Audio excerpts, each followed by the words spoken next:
New bank. New bank. New bank.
He's in the eye gallery.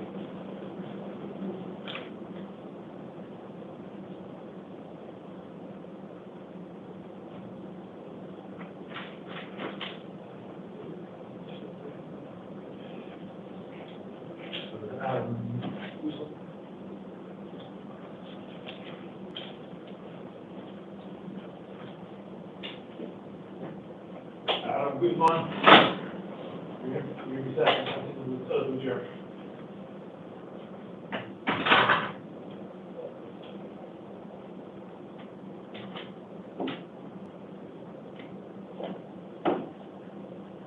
You guys turn from here also. Out your stage, okay?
Later.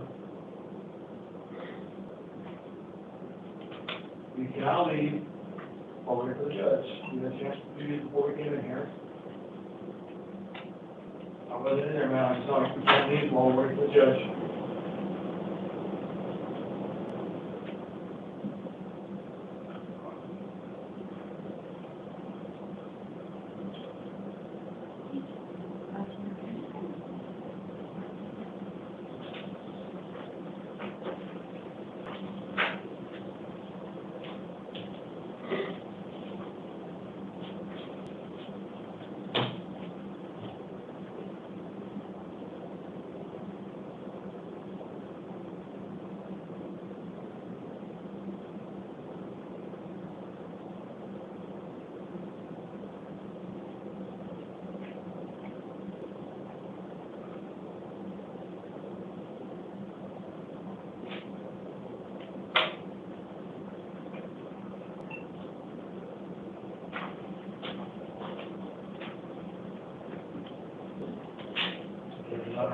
ready to stand up.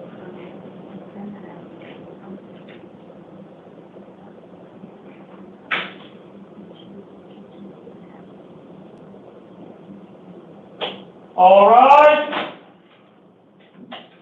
Stand up. Down. Be seated.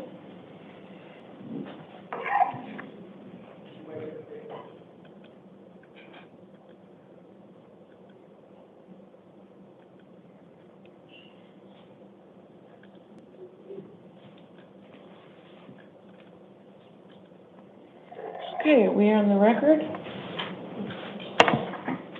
Yep. All right. This is a 5 a.m. initial appearance calendar. I'm going to call you in individually. You're going to stand behind the podium. I'm going to tell you what you've been booked on and whether an attorney has been appointed to represent you. I'm also going to give you the date of your next court appearance. I will let you know whether you're eligible for a bond or not. If it's a secured bond, that means you can go through a bonding company. Phone numbers for the various bonding companies are located in the jail cells. You can call any one of them. They will accept collect calls. If it's a cash bond, then you have to pay the entire amount of the bond. I'm also going to tell you if I've set any release conditions, like no contact with the alleged victim or no going back to the alleged scene of the crime.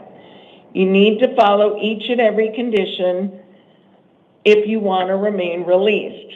Let me remind you, if you've been ordered by a court not to have contact with the victim and then you do so, you can be charged with an additional felony. Now, when you come into the courtroom, please remember this is all being video recorded. So do not talk about the facts of your case, as you have the right to remain silent. As you leave the courtroom, court staff's going to give you your paperwork. That's going to show you your charges, whether you were appointed an attorney, where, when, what time your next court date will be, whether you're eligible for a bond, and then it'll have a list of your release conditions. The purpose of this hearing is to determine whether you're eligible for a bond or not. That decision is based on your past criminal history, any failures to appear, Arizona law, and your current charges. It's not based on personal information, so don't go into that. Finally, for the record, the orders for 10-print fingerprinting and the taking of DNA samples that were given on the first calendar of June 2025 shall apply to all matters on this calendar. I think they just tried to call.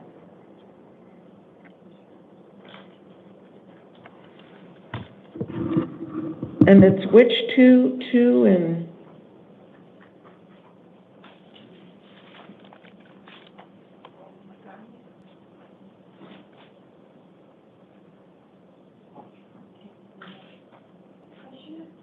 She should be logged in to Teams. Are you on the Teams?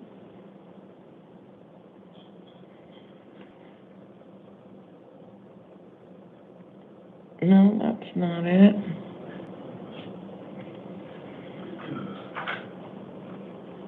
She's trying to call you. She's trying to log in.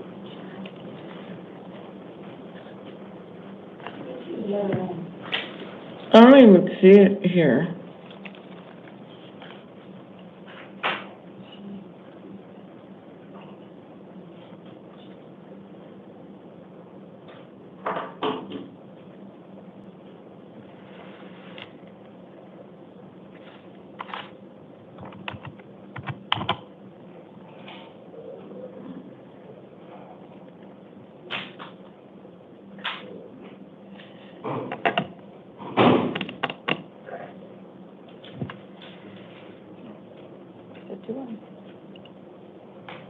It's pink.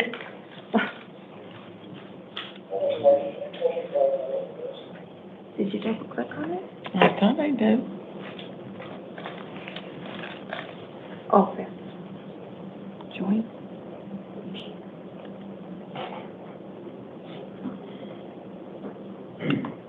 Click on that.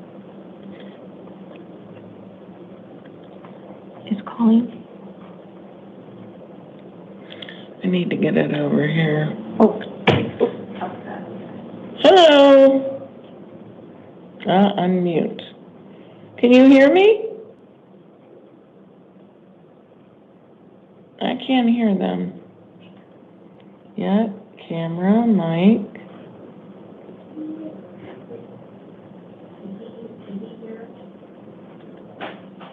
Can you hear us? Hello? Turn audio on. Can you hear us?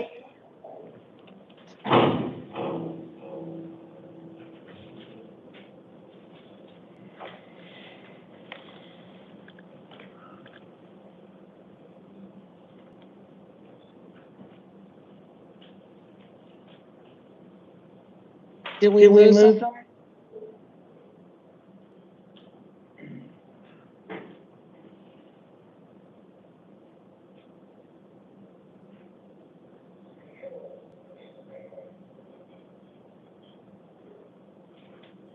Can you bring them back, Commissioner?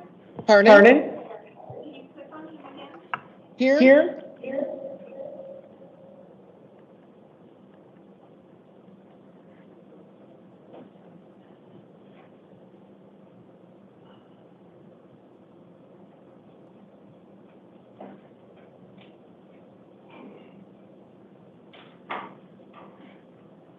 Where'd the guy go?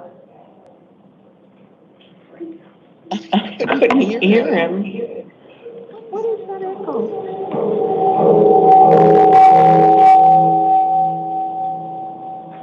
He said he saw you, but you put him on hold.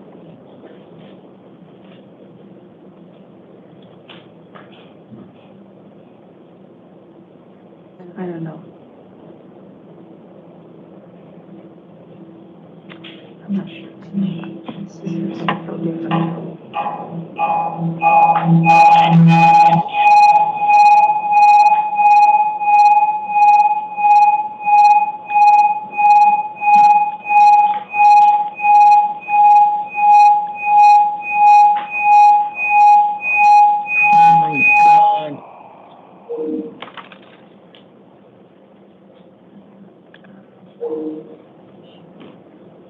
Can we have him try to call back again?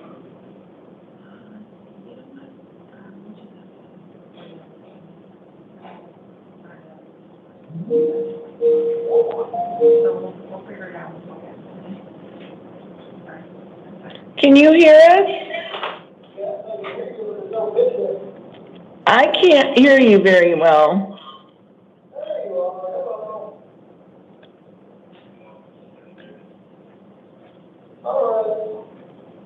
Hello. Who are you with?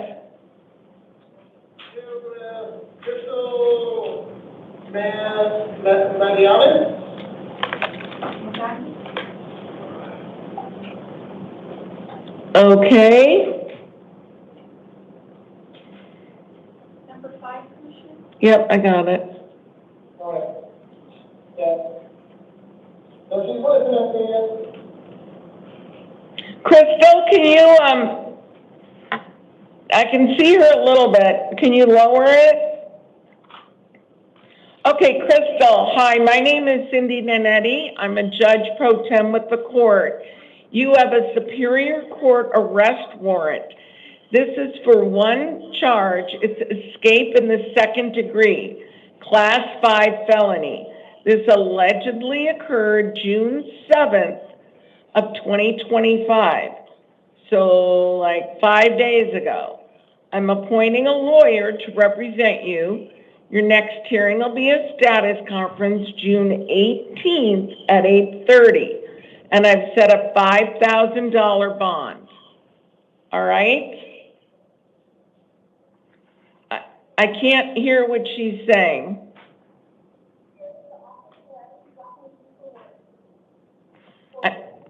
I still can't hear you.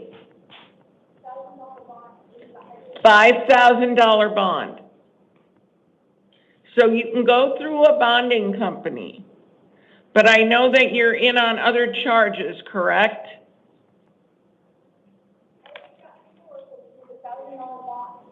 Yeah, now on this one, it's $5,000.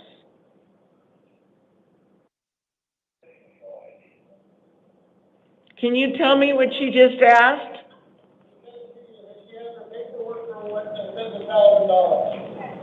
Yeah, she'll get the paperwork for that. I know you've got another charge. Okay, well, you should talk with your attorney, but they say that you've got a new charge of escape. All right? Good luck to you. Do we have somebody else to see?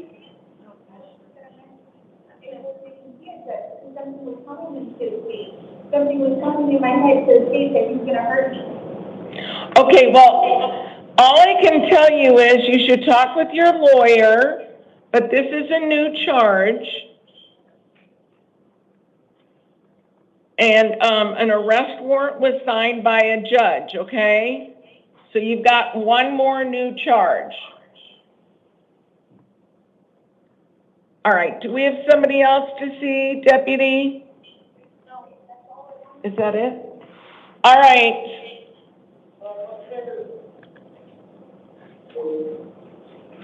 Okay.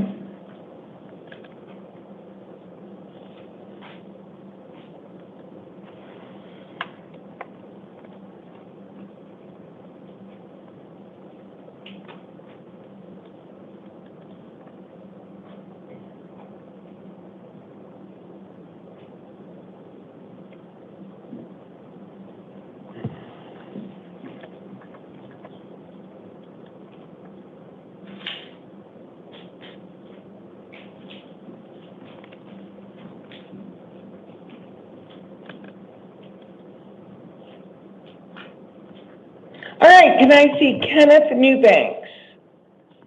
Come on in, and Adam Guzman to the chair outside the courtroom. All right, sir, state your name and date of birth. Kenneth Newbanks, 11479. Okay, you've got three matters. The first one is a failure to appear bench warrant for one count of possession of dangerous drugs, class 4 felony, one count of possession of drug paraphernalia, class 6 felony. You already have had an attorney appointed for you. Your next hearing is going to be a status conference, June 18th at 8:30. When you didn't show up for court, the judge set your bond at $500. Now you also have a justice court warrant. This is from Manatee Justice Court for one count of driving while license is suspended, canceled, or revoked. That's a misdemeanor. You'll have a lawyer appointed for you at your next hearing, which will be an arraignment, June 17th at 10:30, and the judge there set your bond at $500. Now, lastly, you've got a Superior Court new case. This alleges one count of possession of narcotic drug, class 4 felony, one count of possession of dangerous drugs.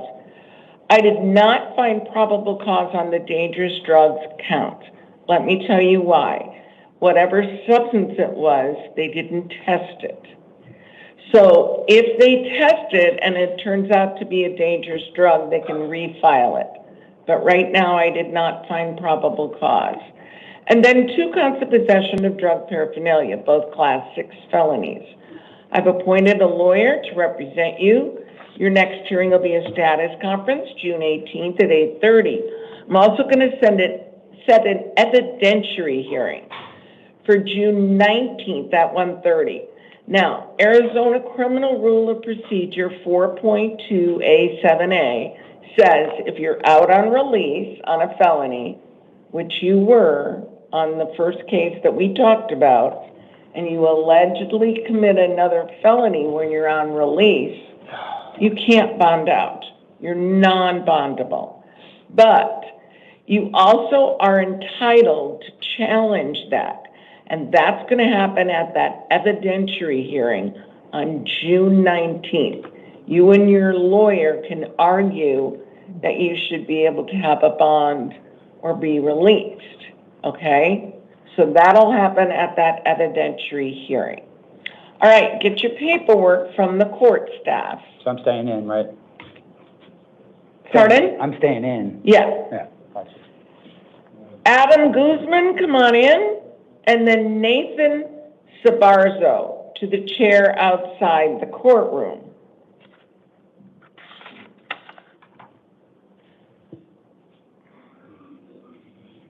Sir, state your name and date of birth.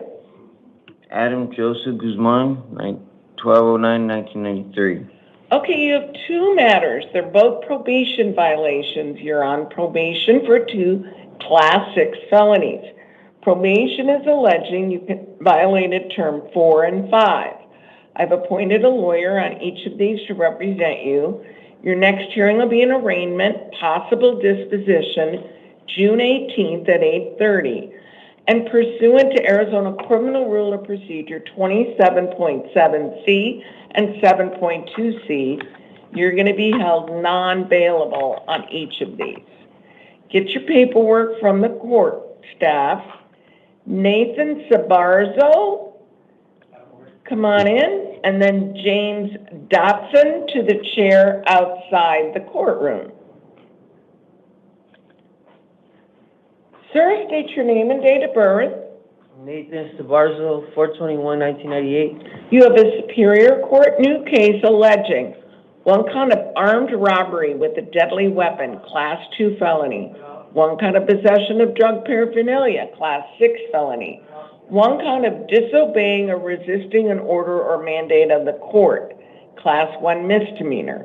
I've appointed a lawyer to represent you. Your next hearing will be a status conference, June 18th at 8:30. It's at a $75,000 bond. No returning to the alleged scene of the crime. Get your paperwork from the court staff. Over here. James Dotson, come on in. Joseph Thomas to the chair outside the courtroom. Sir, state your name and date of birth. James Dotson, February 24th, 1978. You have a Superior Court new case alleging 1 count of trafficking and stolen property, Class 2 felony, and 4 counts of organized retail theft, Class 4 felonies. I've appointed a lawyer to represent you. Your next hearing will be a status conference, June 18th at 8:30. I've set a $20,000 cash bond. Get your paperwork from the court staff. Joseph Thomas, come on in. And Michael Brenke to the chair outside the courtroom. Sir, state your name and date of birth. Joseph Jerome Thomas, 2/12/92. You've got a grand jury warrant, which means the grand jurors met, they heard testimony, they found probable cause on 1 count of shoplifting, removal of goods, Class 4 felony. I've appointed a lawyer to represent you. Your next hearing will be an arraignment, June 19th at 8:30. Set a $5,000 bond. Get your paperwork from the court staff. Michael Brenke, come on in. Nicholas Ontiveros to the chair outside the courtroom. Sir, state your name and date of birth. Michael Brenke, December 17th, 1987. You've got a Superior Court new case alleging 1 count of possession of narcotic drug, Class 4 felony, 1 count of possession of drug paraphernalia, Class 6 felony. I've appointed a lawyer to represent you. Your next hearing will be a status conference, June 18th at 8:30. I've set a $2,000 bond. Get your paperwork from the court staff. Nicholas, come on in, and Debbie Castor to the chair outside the courtroom. Sir, state your name and date of birth. Nicholas Ontiveros, October 1st, 1970. Okay, you've got a Superior Court arrest warrant alleging 1 count of possession of dangerous drugs. It's a Class 4 felony. This allegedly occurred on October 10th of last year. I've appointed a lawyer to represent you. Your next hearing will be a status conference, June 18th at 8:30. The judge who signed the warrant set your bond at $1,000. Yeah. Is there any way you can release me to like pretrial services so I can go to work? Because I don't have the money for that. Well, you only need. I got a job as soon as I get out. starting Yeah, Monday. you need, no, you've got like 3 failures to appear and 11 felony convictions. So $1,000 is pretty low. All you need is $100 to go through a bonding company. So Okay. get your paperwork from the court staff. Debbie Castor, come on in. Keontae Adams to the chair outside the courtroom. State your name and date of birth. Debbie Castor, 7/30/56. Okay, you've got a probation violation warrant for your probation that you're on for a Class 6 felony. Probation is alleging you violated term 3 and 5. I've appointed a lawyer to represent you. Your next hearing will be an arraignment, possible disposition, June 18th at 8:30. I've set a $1,000 bond. If you post that, you must contact your probation officer within 72 hours. Get your paperwork from the court staff. Keontae Adams, come on in. Ian Wilson to the chair outside the courtroom.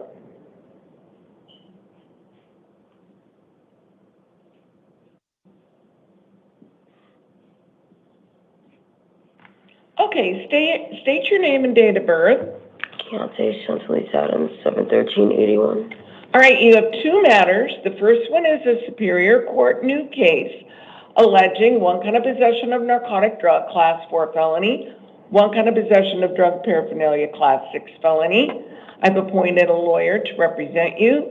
Your next hearing will be a status conference, June 18th at 8:30. I've set a $900 bond. Then secondly, you've got a probation violation. You're on probation for a Class 6 felony. Probation is alleging you violated your probation by getting the new charge. That's called a Term 1 violation. I've appointed a lawyer to represent you. Your next hearing will be an arraignment, possible disposition, June 18th at 8:30. I've set a $900 bond. If you post these 2 bonds, you must contact your probation officer within 72 hours. Okay? Get your paperwork from the court staff. Ian, come on in. And Ignacio Veliz to the chair outside the courtroom. All right, sir, state your name and date of birth. Ian Shai Wilson, 9/14/95. All right, you have 2 matters. The first one is a Superior Court arrest warrant. This alleges 1 count of resisting arrest, Class 6 felony. This allegedly occurred March 14th of last year. I've appointed a lawyer to represent you.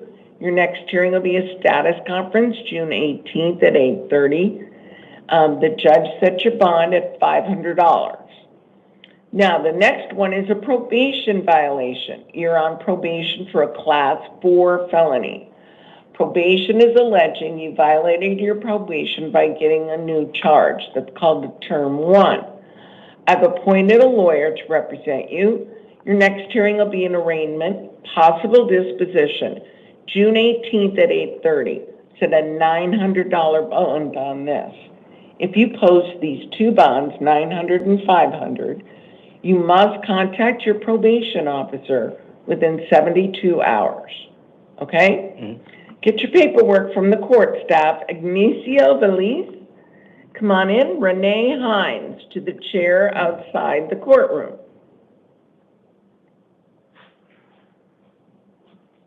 Sir, state your name and date of birth. Ignacio Veliz, And your date of birth? 3/14/79. All right, you have a probation violation warrant for your probation that you're on for a Class 4 felony. Probation is alleging you violated Term 3, 5, and 15. I've appointed a lawyer to represent you. Your next hearing will be an arraignment, possible disposition, June 18th at 8:30. Set a $900 bond. Now, if you post that bond, you must contact your probation officer within 72 hours. Whatever. Okay, get your paperwork. Renee, come on in, and Mary Reardon to the chair outside the courtroom.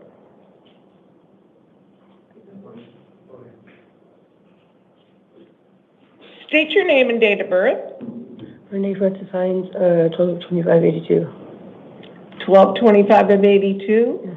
All right, you have a Superior Court new case alleging one kind of possession of dangerous drugs, one kind of possession of narcotic drug, both Class 4 felonies. One kind of possession of drug paraphernalia, Class 6 felony. I've appointed a lawyer to represent you. Your next hearing will be a status conference, June 18th at 8:30. Set a $500 bond. If you post that bond, you have a long list of conditions you're going to have to follow. Get your paperwork from the court staff. Mary Reardon, come on in, and then Candace Perrette to the chair outside the courtroom.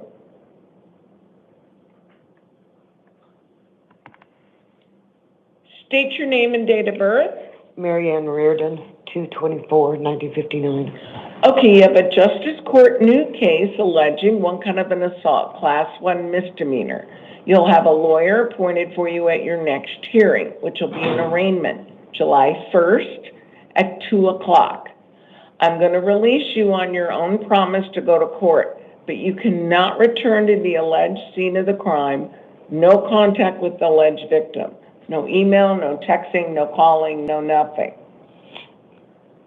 I need to go home and get my things so I can go to work and You my can car. go, and I will explain that to you. At the bottom of your release conditions, it says that you can go there one time, but you have to be accompanied by law enforcement. So what you do is you call law enforcement and say you need a civil standby. It's written in your paperwork. They will meet you there, and then you can get your personal belongings. Okay. Got it? All right, get your paperwork. Candace Perrette, come on in.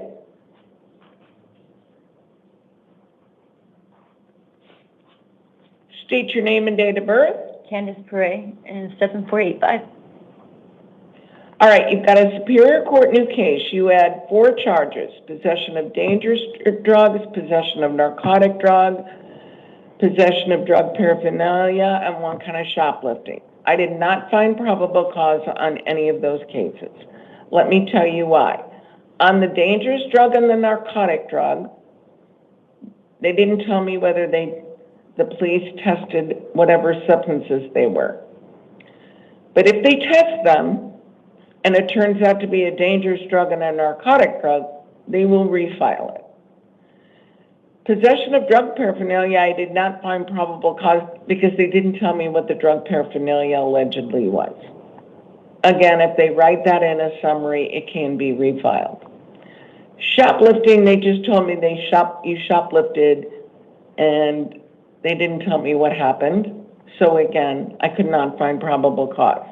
But if they give more information to another judge who could find probable cause, all of these could be refiled. I am going to appoint you a lawyer on this in case they refile it. But at this point, and I'm going to give you a court date of a status conference, June 26th at 8:30. But at least at this point, you're just going to be released. Okay. Okay? Get your paperwork from the court staff. Everybody wake up, so, everybody wake up. Now. Wow, I've had a lot of DUIs. All right, I got another one.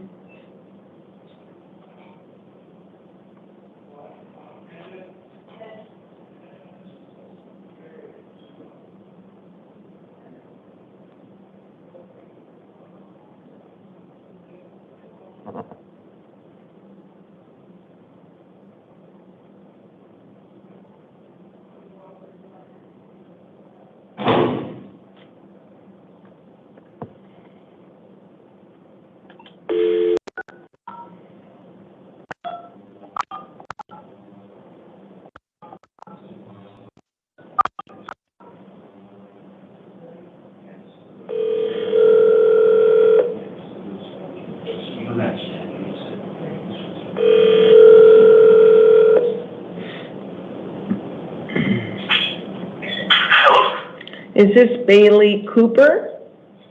It is, yes. Hi, Cindy Nanetti of the Search Warrant Center. I have your warrant. Are you ready to be sworn?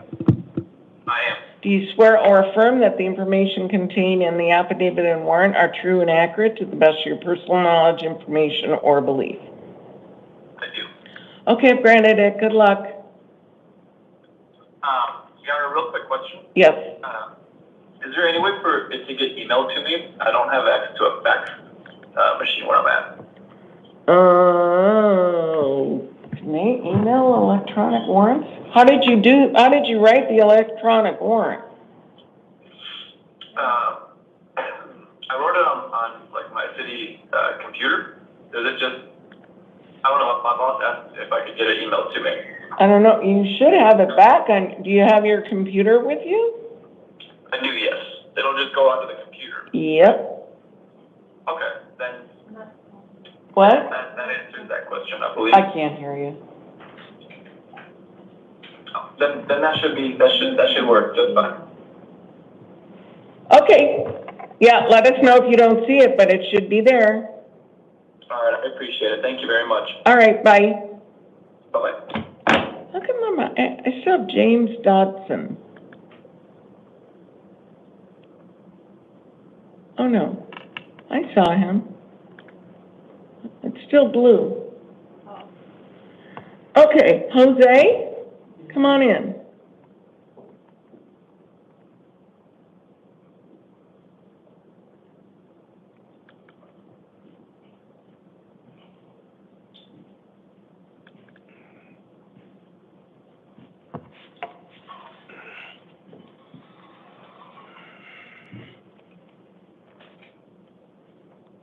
All right, sir, state your name and date of birth. Jose A. Quintero, 2/24/52. Okay, you've got a grand jury warrant, which means the grand jurors met, they heard testimony, they found probable cause for one count of failure to register as a sex offender as a Class 4 felony, one count of failure to register as a sex offender Class 6 felony. One of these happened in December 16th of 2022. The other one was November 23rd of 2000. I've appointed a lawyer to represent you. Your next hearing is going to be an arraignment, June 19th at 8:30. The grand jury judge set your bond at $500 cash. If you post that, you'll be on an ankle monitor. Okay? In Yuma, I went to court there, and the judge put me on 3 years probation. And he told me that probably if you weren't going to give me the 3 years, if they can run it concurrent with in Yuma, that's where I live. Well, these charges are in Maricopa County. So you'll have to talk with your lawyer about that, okay? All right, good luck to you. Thank you. All right, prior to coming to court. When is my hearing? Oh, thank you. I had a Teams meeting with Crystal Magallanes. Her date of birth is 3/21 of 88. She had a Superior Court arrest warrant alleging one kind of escape in the second degree, Class 5 felony. I appointed a lawyer to represent her. Next hearing will be a status conference, June 18th at 8:30. We did a $5,000 bond. She was a house call because she was at another facility. Why is Doyle DeRouche a house call? He was disruptive. Say it again? He was being disruptive. Disruptive? Okay, Doyle DeRouche, date of birth 1/4/79, has got a grand jury warrant alleging one kind of failure to register as a sex offender, one as a Class 4 felony, one kind of failure to register as a sex offender Class 6 felony. 2 different dates in 2024. I've appointed a lawyer to represent him. Next hearing will be an arraignment, June 19th at 8:30. I've set a $1,500 cash bond. Then we've got Hector Campagna. Why is he a house call? Also disruptive. Okay, his date of birth, Hector Alejandro Campagna, date of birth 10/13 of 95. He has a Superior Court probation violation warrant for his probation that he's on for a Class 6 felony. Probation is alleging he violated term 3, 4, and 5. I appointed a lawyer to represent him. His next hearing will be an arraignment, possible disposition, June 18th at 8:30. It's at a $500 bond. Then he has another probation violation for a Class 6 felony. Probation is alleging he violated term 3, 4, and 5. I've appointed a lawyer to represent him. His next hearing will be an arraignment, possible disposition, June 18th at 8:30. It's at a $500 bond. Then lastly, he has a Superior Court new case alleging one kind of sexual abuse, Class 5 felony. This allegedly occurred June 11th of 2025. I've appointed a lawyer to represent him. His next hearing will be a status conference, June 18th at 8:30. It's at a $5,000 cash bond. If he were to post that bond pursuant to Arizona law, he must be placed on electronic monitoring. No contact with the alleged victim.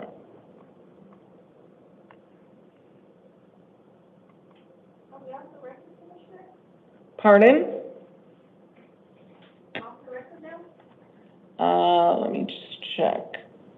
19 through 21. And we had to move. Feel like I'm missing people. We moved the 2 Spanish speakers in the FOJ, right? The FOJ number 8 and number 10 was moved for Spanish. Yeah, 10, and the Spanish speaker was also moved. These were going to be actually telephonic because they're over at the site right now. Are we, Yeah, I called on that earlier. Are we missing somebody? this is the girl from site. Yes, but she's still over at site. It's going to have to be a telephonic call. We already seen it. We did her at the beginning of the calendar. Is that, Okay, because I was told that the site people will come over here, but there's none telephonic. We just did it on the tablet. You were here. Oh, she was one on the tablet? yeah. Yeah. Oh, okay, okay. Yeah, you were here. We were faster than you thought. Okay, that woman that was here, that little older woman, she's my age. I feel pretty good right now. No way. She's my age.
Let's test it. No, we've got it.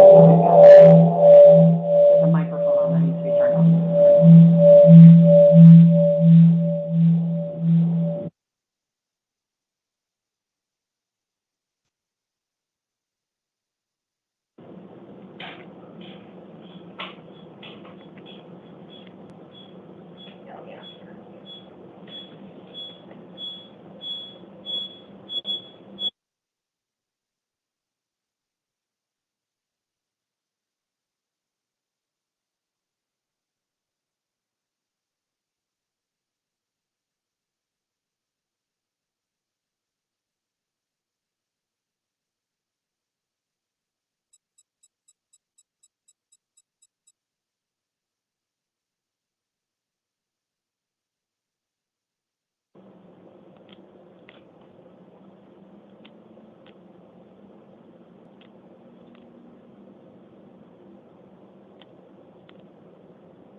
All right, let's see how we're doing.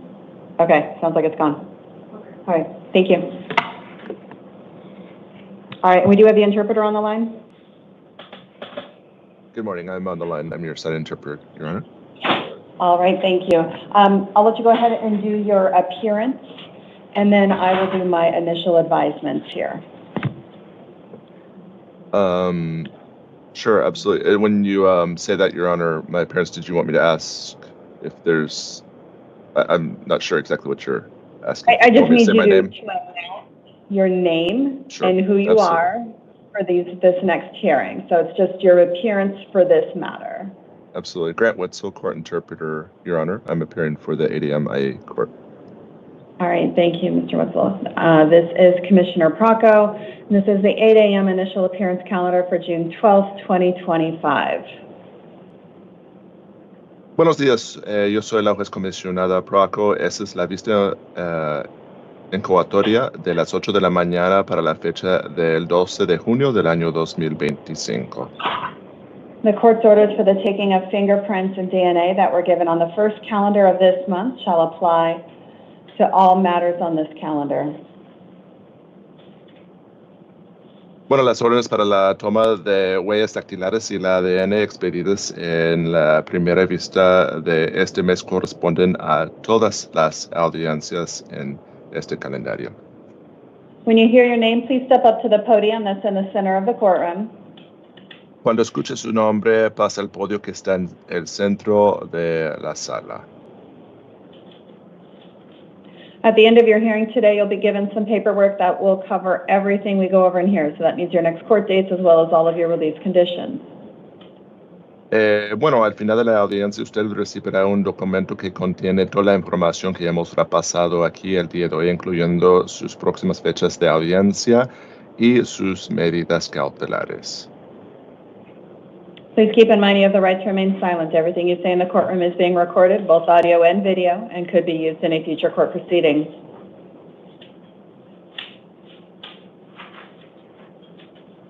Hay que permanecer callados y le estamos grabando todo lo que está sucediendo en la sala, incluyendo el audio y el video, y todo lo que usted dice podría usarse en una fecha de audiencia en el futuro. We're going to start with Judith Gutierrez Morokai. Sir, if you could step in the courtroom. Bueno, vamos a empezar con el señor Judas Gutiérrez Moroyoki. Pase al centro de la sala, señor.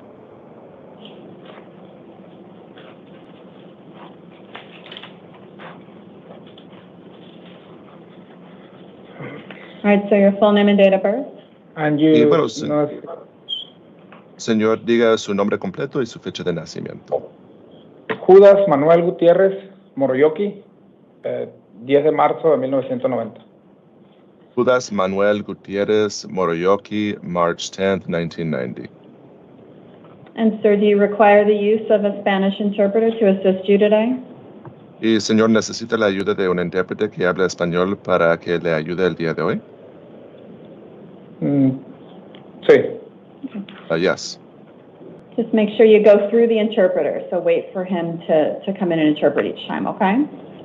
Nomás procura usar el intérprete, espera que él deje de interpretar antes de responder cada vez. ¿Está bien? Sí. Yes. All right, so you are here for a new case out of Superior Court. It is alleging 1 count of aggravated assault, which I believe is actually going to be a Class 3 felony, 1 count of murder in the second degree, a Class 1 felony. Bueno, señores, usted está aquí por una nueva causa en el Tribunal Superior correspondiente a un punto acusatorio de agresión con agravante, que es un delito de categoría 3, y un punto acusatorio de homicidio doloso en el segundo grado, que es un delito de categoría 1. An attorney has been appointed to represent you in this matter. That'll be through the Maricopa County Public Defender's Office. Se le ha nombrado un abogado para que le asista en esta causa mediante la Defensoría Pública del Condado Maricopa, señor. You have 2 court dates set. That's a status conference on June 18 with a preliminary hearing June 20, both at 8:30 a.m. Those will be at the Superior Court located in downtown Phoenix.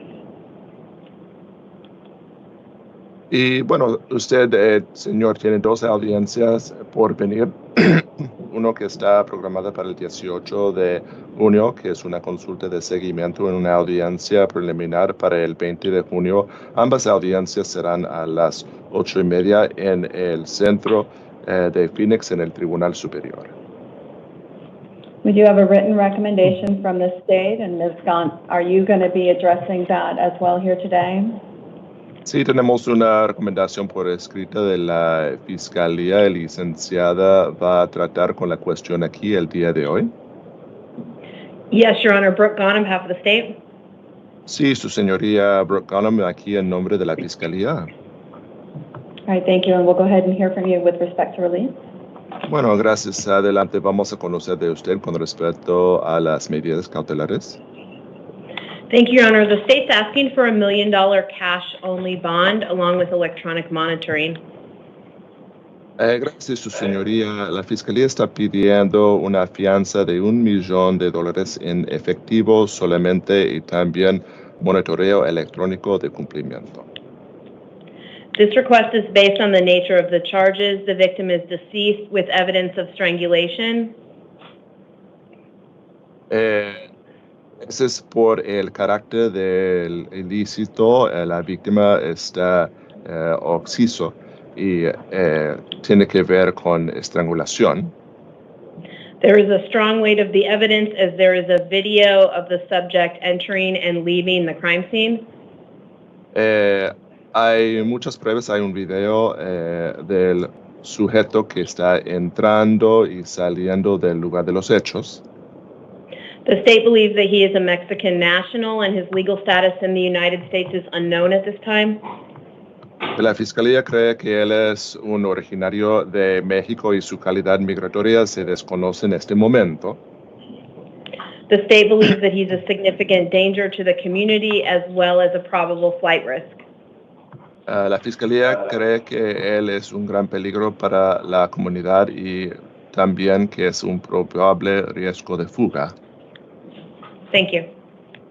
Gracias. All right, sir.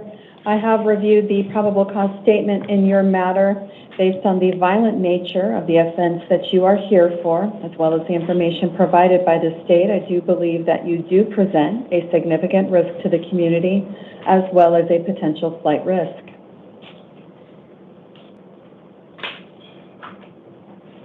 Bueno, señor, yo he repasado la exposición de motivos de procesamiento de la Fiscalía y por el carácter violento del ilícito, yo determino que usted sí presenta un riesgo para la comunidad y también un riesgo de fuga. Bond will be set in your matter at $1 million. That will be a cash-only appearance bond. Vamos a fijar una fianza en su causa de $1 millón y será una fianza de efectivo solamente. You also have orders not to return to the scene of the offense, not to have any contact with any victim, complainant, witness. That would include any next of kin of the decedent. usted no debe de regresar al lugar de los hechos, no debe tener contacto tampoco con ninguna supuesta víctima, ningún testigo, no debe tener contacto con los familiares del occiso. This information, along with a complete set of your release conditions, will be included in the paperwork you'll be receiving in a moment. If you have any questions regarding anything I've gone over. Esta información y también todas sus medidas cautelares irán incluidos en los documentos que usted recibirá en un momentito. ¿Tiene usted alguna pregunta de la información que acabo de repasar, señor? No. No. Ms. Gunn, anything further from the state? Licenciada Gunn, ¿algo más de parte de la Fiscalía? No, Your Honor. No, señora juez. All right, thank you. Bueno, gracias. Go ahead and step over to your left. Pase a su izquierda, señor. Are you going to come back? And, yeah, if I could be excused, and I'll come back. Absolutely. Thank you, Your Honor. All right, so I know we've got one other one that we're not going to call right now. So other than Mr. Gomez, Mr. Weitzel, can you check to see if there's anyone else other than Mr. Gomez who does need the assistance of a Spanish interpreter? Absolutely. ¿Hay alguien más aquí en la sala que necesita el servicio del intérprete judicial que habla español? ¿Alguien que habla español que necesita intérprete? Any hands that you can see? No, I'm not hearing it. All right, thank you. All right, looks like that was everybody. Thanks. Okay, thank you, Your Honor. Have a good day. Thank you. Are you able to come back again, or do we have another one? Yeah, I'll schedule another one for the end of the board. Perfect, okay. Thank you. All right, so let's go ahead and proceed. We've got Cave, Gaviola, Kwai, and then Austin Bowler up after that.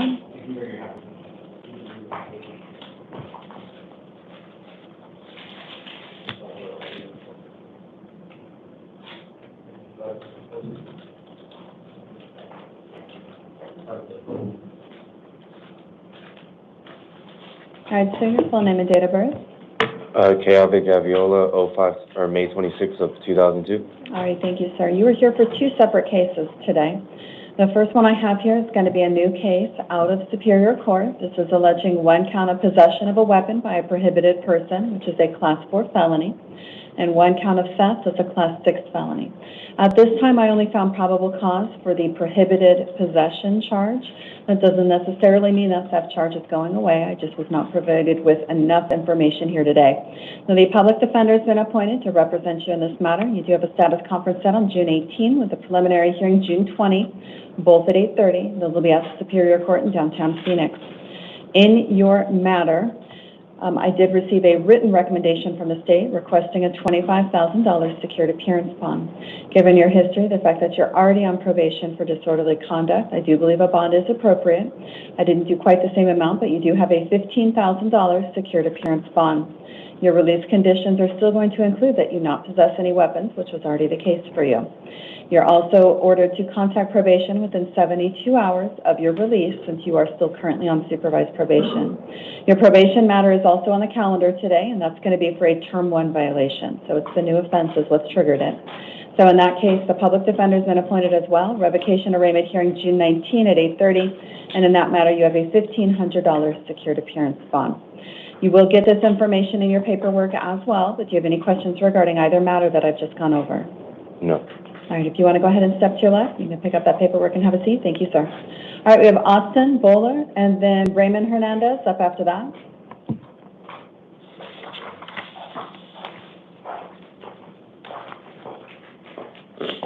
All right, sir, your full name and date of birth. Austin Bowler, 10/9/2001. All right, thank you, sir. So you've got 4 separate cases here with us today. So I'm going to go ahead and start with your Superior Court case. This is going to be for a bench warrant that was issued in that matter. So in that case, you now have a status conference June 18 with a preliminary hearing June 20, both at 8:30. And in that case, the bond in your warrant's been affirmed. That's a $2,500 secured appearance bond. Otherwise, the rest of your release conditions with respect to no victim contact, no returning to the scene do remain the same. So your next case that I have here is going to be the new matter you just came in on. So this is going to be out of the Ironwood Justice Court, and it is for 1 count of shoplifting, a Class 1 misdemeanor. So in that case, public defender has been appointed for you. You do have an arraignment hearing June 17 at 8:30 at the Ironwood Justice Court. And in that matter, because you do already have a couple other holds here, you do have a $500 secured appearance bond. Because I did set the bond, that's the reason I appointed counsel to represent you. That's required to represent you for that issue, for the bond issue, as required by Rule 6.1. You do have 2 other matters here today. These are both out of the White Tank Justice Court. These are both post-adjudication warrants that were issued out of that court. So in each of those matters, you have an arraignment hearing set June 17 at 8:30. That'll be at the White Tank Justice Court. And in each of those matters, the bond and the warrant's been affirmed. They each have, or the first one's $1,050, the second one is $200. Okay, all of these are secured appearance bonds. And again, because I did set a bond in those matters, I did appoint the Public Defender's Office to represent you in that case as well for the bond issue, okay? So you're going to get paper on each one of these matters. You kind of get a stack because you've got 4 matters there. But do you have any questions regarding any of them? All right, sir, if you want to go and step over, you can go ahead and have a seat at this time. We've got Raymond Hernandez and then Alyssa Walker up next. All right, sir, your full name and date of birth. Raymond Hernandez, 07/28/2006. All right, thank you, sir. So you are here for a new case out of the Maricopa County Superior Court. You've actually got 2 matters on the calendar, and I'm going to start with the new case. So this is going to be for 1 count of possession of narcotic drugs for sale. That's a Class 2 felony. 1 count of possession of narcotic drugs, Class 4 felony. So in this matter, the Public Defender's Office has been appointed. You have a status conference set June 18 with that preliminary hearing June 20, both at 8:30.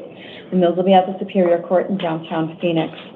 So in this matter, based on a review of your history, I know you're only 18 years old. You're already on probation for another felony matter. Now you're in here for a sales charge. So in this case, you do have a bond. That's going to be a $2,500 secured appearance bond. I'll give you an opportunity to ask a question at the end. Let me just go through all the information. I'll turn it over to you, okay? Of course, Your Honor. All right, so you're also going to be ordered not to have any contact with any co-defendant, not to possess any weapons while on release, and since you're still on supervised probation, you do need to contact your probation officer within 72 hours. Your probation case is also on the calendar today, and it's here today for a Term 1 violation. So the public defender has been appointed there as well. Revocation arraignment hearing set June 19 at 8:30. And then in that matter, because it looked like you were otherwise complying in that case, I did just do a $50 bond in that case. So those are both secured appearance bonds. I know you had a question. I'll go ahead and turn that over to you now. I'm not sure if they said it, but they said I have an outstanding, not an outstanding warrant, but it was a misappearance of a court hearing. But I went to all my court hearings, and that's how I was issued a probation officer on February 13th. So I don't know how I'm still... What court are you talking about? Does he have another hold from another court? No, it's not another hold, but it's just that's what the Glendale had told me, but I'm not sure if it was mine. He has a Phoenix warrant, Your Honor. Okay, so it sounds like you have a Phoenix warrant. That is a completely separate court. That's next door, and he's going to be on the next calendar. Yes. You're going to go pretty quick after this court hearing. You're going to go over there for their court setting, because I think they're at like 10 o'clock or something like that. So that's a completely different thing. You'll have to talk to that judge. Okay, Your Honor. Thank you. All right, if you want to go and step over, you can go and pick up that paperwork. All right, so we've got Alyssa Walker, and then Sean Carlisle will be up next.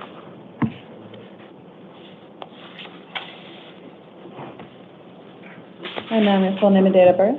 January 12th, 1995. And your full name. Alyssa Mardu Walker.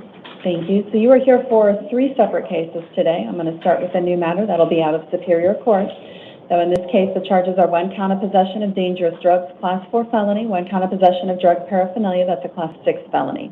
And the public defender has been appointed to represent you. You have a status conference set June 18 with that preliminary hearing June 20, both at 8:30 a.m.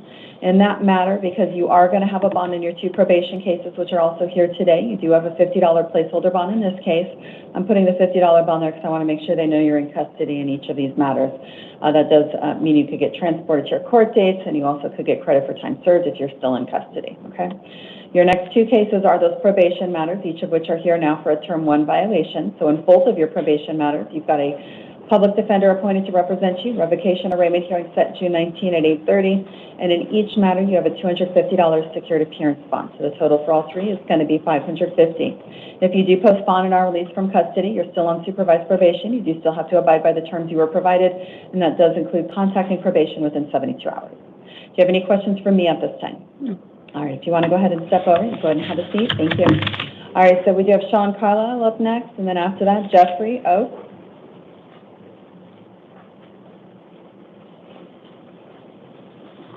All right, so your full name and date of birth? Sean Carlisle, 6/29/83. All right, thank you. So you are here for 4 separate cases today. So I'll go ahead and start with your new matter that just came in. This will be for a new case in Superior Court. The charges there are 1 count of possession of narcotic drugs, which is a Class 4 felony, 1 count of possession of drug paraphernalia, that's a Class 6 felony. So in this matter, the Public Defender's Office has been appointed. You do have a status conference set June 18 with that preliminary hearing June 20, both at 8:30, and those will be at the Superior Court in downtown Phoenix. Now in this case, based on a review of your history, I know you're already here for a couple other warrants, or at least one other warrant that I'm aware of. You do have a bond in this matter. That's a $500 secured appearance bond. Your release conditions do include the terms that you are not to possess any weapons since you do have the prior felony convictions. You're also ordered to contact probation within 72 hours since you are still on supervised probation. So your next 2 cases here are going to be your other 2 Superior Court matters. These are your probation cases, which are both here for Term 1 violations. So in each of those matters, the public defender has been appointed as well. You have a revocation arraignment hearing June 19 at 8:30. And in each of those matters, there is a $250 secured appearance bond. Now, your final matter that we have here is going to be out of the Surprise Municipal Court. That's for a warrant issued out of that court in CM 2025-58. In that matter, an arraignment hearing has been set June 17 at 1:30. The bond there has been affirmed, which is a $300 secured appearance bond. And because I did set a bond in that matter, I did appoint counsel to represent you for that issue as required by Rule 6.1. You'll get all this information in your paperwork, but do you have any questions regarding any of these 4 matters? Yeah, so the new drug charge, it's I mean, it was actually something that happened weeks ago, like the labs just came in, so I mean, I was not on probation at that time, so you know. Let me double check. I do say that it was a little, they have the offense date a little bit ago. And also, I was just in custody 2 weeks ago, and they said that the warrant out of Surprise is at the end of May. I don't understand how I was in custody here and still had a warrant at the end of May. It doesn't. I don't know anything about your case out of the Surprise Municipal Court. Right. Well, I do know I have court the case. 13th. So. So that's something you're going to have to take up with that judge. Okay. Either way, you'll have a bond in that matter because you do have a bond in the new charge that just came in, and you are going to have a bond in the new charge. Okay. But let me look at your probation matter, and I'll see if they got their dates wrong.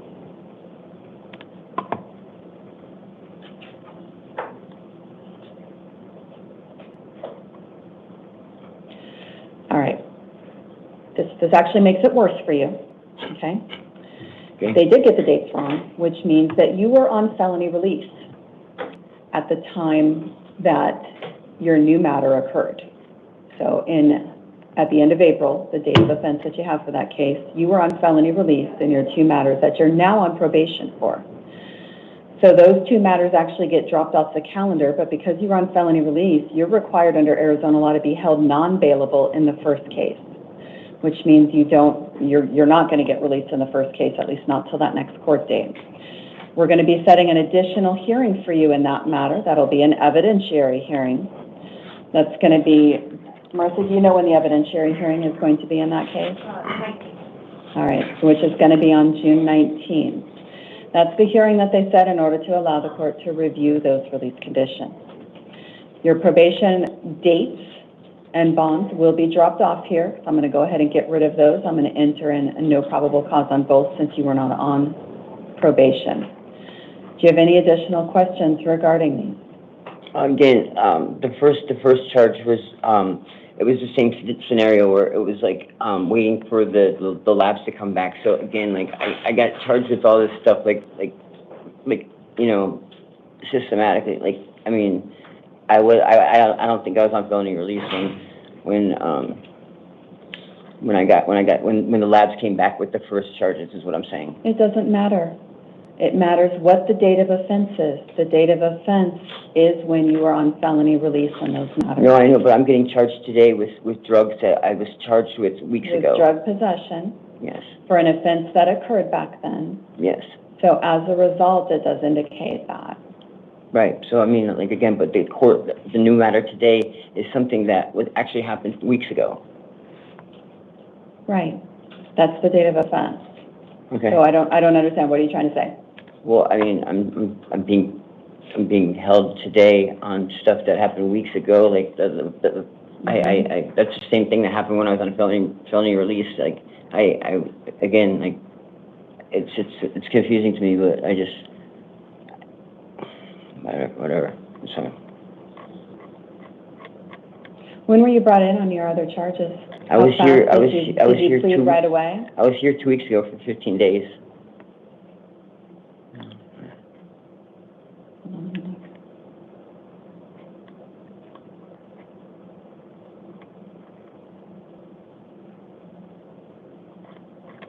So you were brought in on your direct complaints at the same time you were originally arrested on those drug charges. They just didn't file the drug charges right away. Mm. Okay.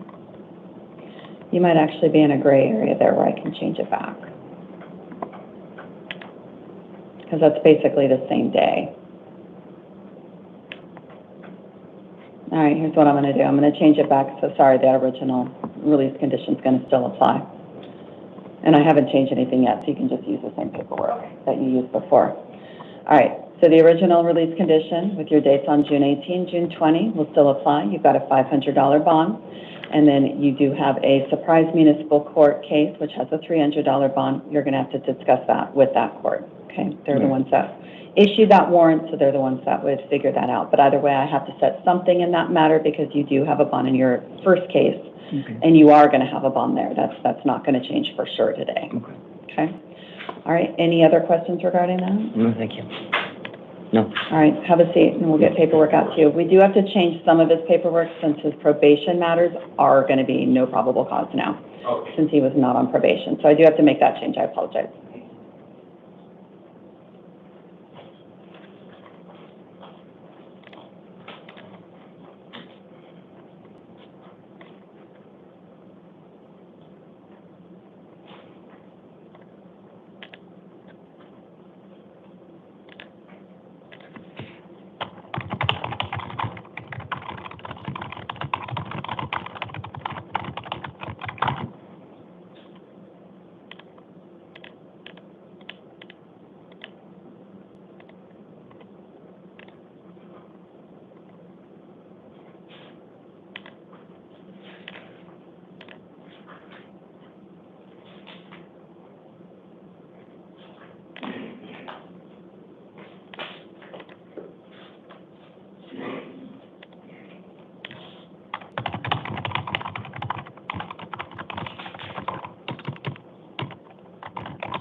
All right, Marissa, those are both signed now. All right, we have Jeffrey Oakes, and then Caldwell Smith will be up next.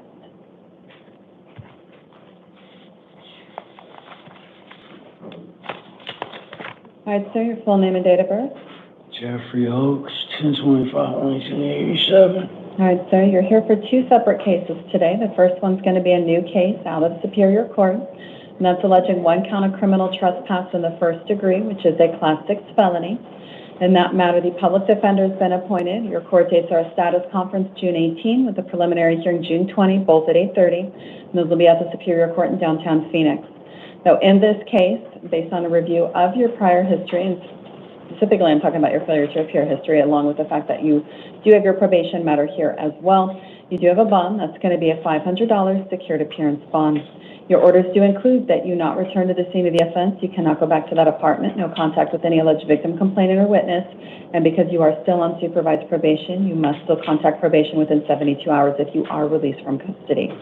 Your next case is that probation matter, which is here for a Term 1 violation. So in that matter, you have a revocation arraignment hearing June 19 at 8:30.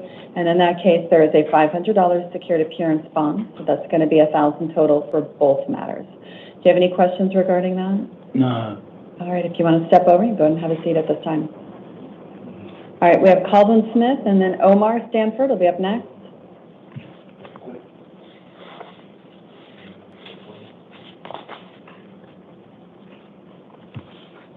All right, so your full name and date of birth? Calvin Smith, 01/12/1992.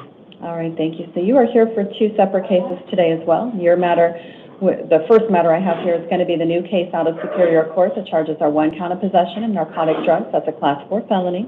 One count of possession of drug paraphernalia, Class 6 felony. So the public defender has been appointed. You do have a status conference set June 18 with a preliminary hearing June 20, both at 8:30. And those will be at the Superior Court in downtown Phoenix. So in this matter, I do show that you do have a $50 placeholder bond. That bond has been put in place because you do have your second matter here, which is going to be a probation case, okay? So in that case, you will have another bond. So I do want to make sure they know you're in custody in each case. Now, your probation case is here for the Term 1 violation. So the public defender has been appointed in that matter as well. Revocation arraignment hearing set June 19 at 8:30. In that matter, there is a $500 secured appearance bond, so it's $550 total for both. Do you have any questions regarding that? No. All right, if you want to step over, all that information, including all your release conditions, will be provided in your paperwork. So I'm not going to be released? You do have a bond that you would have to post in order to be released in these matters, okay? $50 bond? What? Is it $50, wasn't it? So you have the $150 bond, and then you have a $500 bond in probation. So it's $550 total for both, okay? Okay. All right, do you want to step over, though? Like I said, that information will be in your paperwork, too. We have Omar Stanford and then Alan Escalante.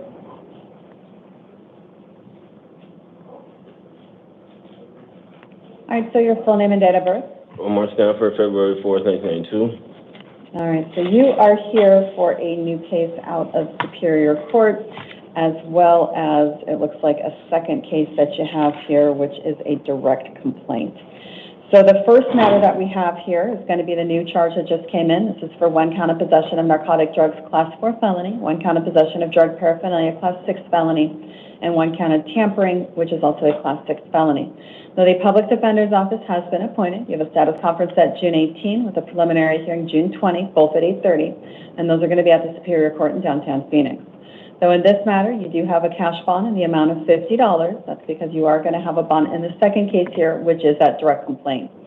So this matter is for one count of possession of narcotic drugs, Class 4 felony, one count of possession of dangerous drugs, Class 4 felony, one count of possession of drug paraphernalia, Class 6 felony. The date of offense on the direct complaint is December 29 of 2024. The public defender has been appointed there as well. You have a status conference set on June 18 with a preliminary hearing June 20, both at 8:30. And those will be at the Superior Court in downtown Phoenix. The bond in that warrant's been affirmed. That's $350. That's also a cash-only appearance bond. So it's $400 total for both matters. Do you have any questions regarding either one of these two cases that I've just gone over? No, ma'am. All right, sir, if you want to go and step over, you go ahead and have a seat at this time. Thank you. All right, we have Alan Escalante, and then Hasim Davis will be up next.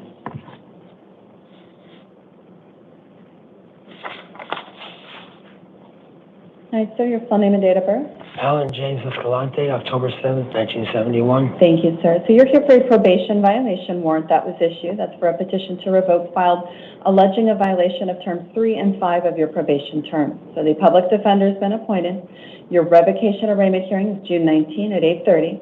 And in that matter, you do have a $250 secured appearance bond, so the bond in your warrant's been affirmed. If you do post bond and are released from custody, you're still on supervised probation. You do still need to abide by all terms, including contacting probation within that 72-hour time frame. Do you have any questions regarding any of that? What are those terms? I don't remember. The terms, so you were given a list of terms that had a number before them on each of them. 3 is always going to be a failure to report. And in that case, it is for you too. You'll be able to see the petition to revoke at your next court date. Your attorney can go over it with you. But you do have a failure to report on a number of dates, including a failure to report within 72 hours if you're released from incarceration. And it looks like number 5 is related to not residing in a residence approved by the probation department. So all of this information will be in the petition to revoke that you'll be given, okay? So you'll be able to review these with your attorney, all right? If you want to go and step over there, you can go ahead and have a seat at this time. All right, so we have Mr. Davis and then Laura Hernandez up after that. All right, sir, your full name and date of birth. Hassan Malik Wesley Davis, 12-15-90. All right, thank you. So you are here for a warrant that was issued. This is out of the Peoria Municipal Court. It's in their case number CM 2025-78, and that matter, an arraignment hearing's been set on June 17 at 9 a.m. That'll be at the Peoria Municipal Court. I did go ahead and affirm that cash-only appearance bond that was in your warrant, so that's a $250 cash bond. It sounds like you are also in custody for a matter out of a different court. So this would be in addition to whatever other bonds that you have set and whatever other open matters you have, okay? Because I did set the bond in this matter, I did also appoint counsel to represent you for that issue, which is required by Rule 6.1. Do you have any questions regarding this information? How much total would I have to pay for bond? This is a $250 cash bond. I don't know what your other bonds are. So as far as those go, you can certainly ask the officers. It should show up on your card. They should be able to tell you what your total bonds are, but I only have your case here in front of me. Okay. Okay? All right, if you want to go ahead and step over, you can go ahead and have a seat. All right, we do have Ms. Hernandez.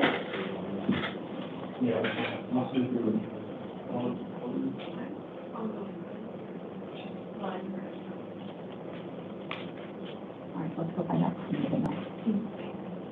All right, ma'am, your full name and date of birth? Laura Hernandez, 12-27-87. All right, so you were here for 2 separate cases today. Each of these are probation violation warrants that have been issued. In each of your matters, there was a petition to revoke filed alleging a violation of terms 3 and 5. So the public defender has been appointed. You do have a revocation arraignment hearing set on June 19 at 8:30. That'll be at the Superior Court in downtown Phoenix. Because both of the bonds in your warrant were minimal, they just put nominal bonds on each one, I'm going to be releasing you to appear at that next court date on your own. So you are being released on your own recognizance, but you are still on supervised probation. So you do still need to abide by all terms of probation, and that does include contacting probation within 72 hours. Okay, thank you. All right, do you have any questions regarding that? No. All right, if you want to go and step over, you can go and pick up that paperwork there. All right, so we have Jonathan Walker and then Mark Brown up after that.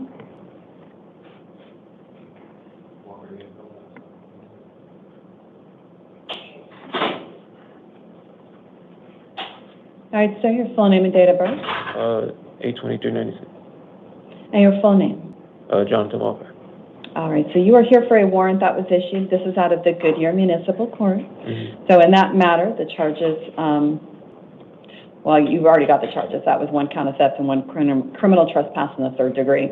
So they've set an arraignment hearing for you on July 2nd at 1 p.m. That would take place at the Goodyear Municipal Court. You're going to get the address in there.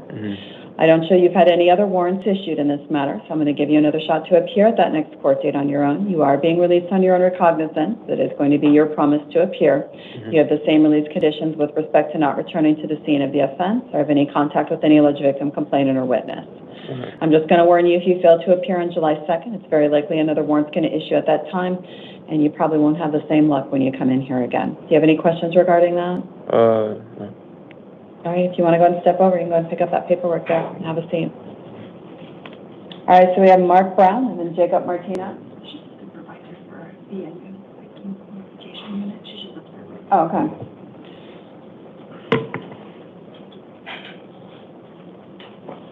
All right, Mr. Brown, go ahead and state your full name and date of birth.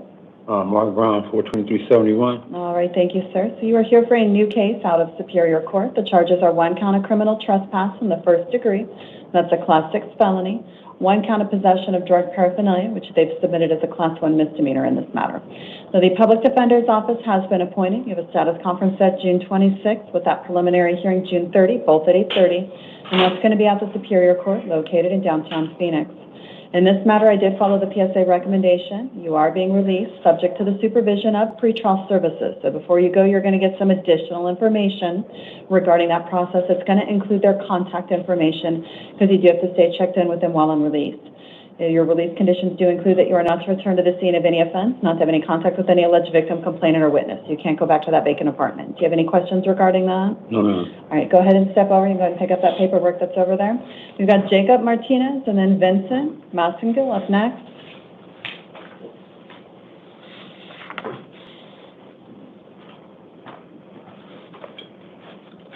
All right, so your full name and date of birth?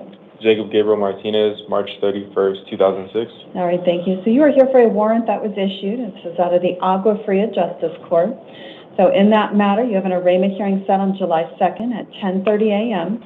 And that'll be at the Agua Fria Justice Court. You're going to get the address in your paperwork. I did take a look at your docket. Looks like this is the first warrant issued in this matter. This is a traffic offense. Since it is the first warrant, I'm going to give you a second shot to appear at that next court date on your own. You are being released on your own recognizance, which is your promise to appear.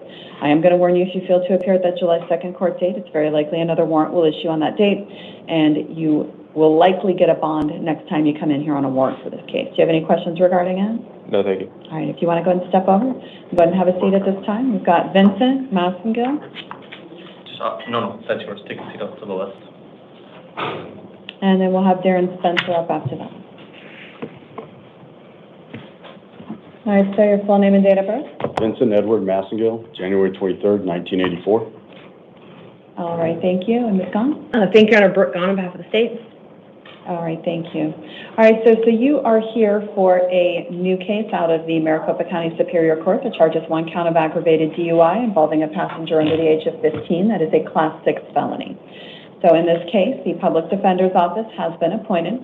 You have a status conference. Well, actually, even before I go that, are you going to address release or just the motion that you submitted? Just the motion, Your Honor. Okay. All right. So let's go ahead and address that then before we move forward.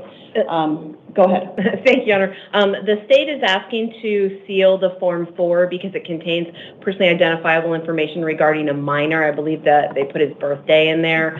And we would ask to just replace it with the redacted version. And I did file the written motion with the court as well as provided the redacted Form 4.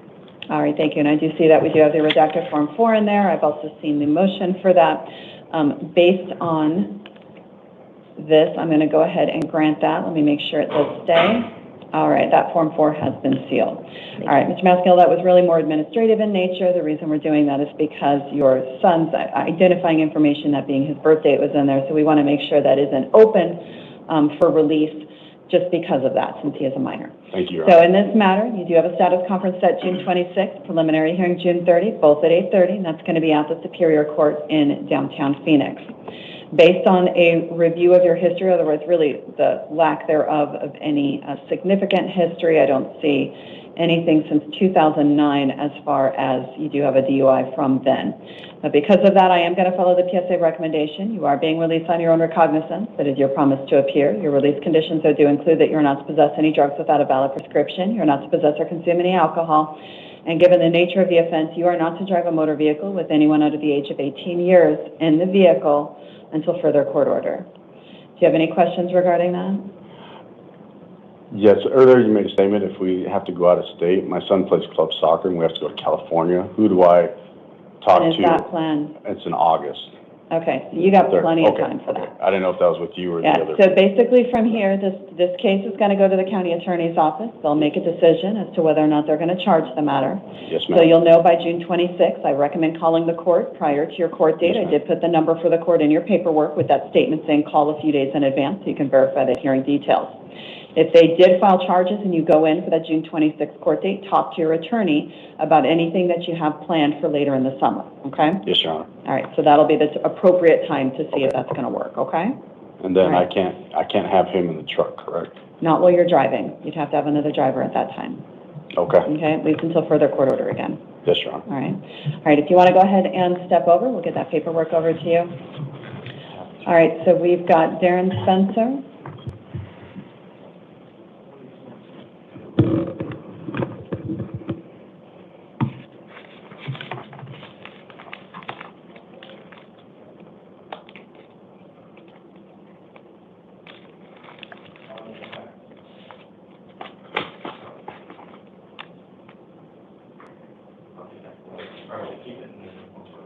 Hi, Mr. Spencer, if you could state your full name and date of birth, sir? 09/02/1988, Darren Spencer. All right, thank you, sir. So you've got two separate cases here today. I'm going to start with the new charges that are out of the Superior Court here in Maricopa County. So this is for one count of unlawful flight from law enforcement, which is a Class 5 felony. So in that matter, the Public Defender's Office has been appointed. You have a status conference set June 18 with that preliminary hearing June 20, both at 8:30. And those will be at the Superior Court located in downtown Phoenix. Based on a review of your history, as well as primarily the nature of the offense, that was that you did attempt to flee from law enforcement, the fact that you're also here on an out-of-state warrant, actually for similar sounding charges, you do have a bond in this matter. That's a $5,000 secured appearance bond. Now, you do have a second case here, which is going to be that out-of-state warrant. And that's why you were given that laminated sheet that you walked in on. Did you have an opportunity to take a look at that? Yes, ma'am.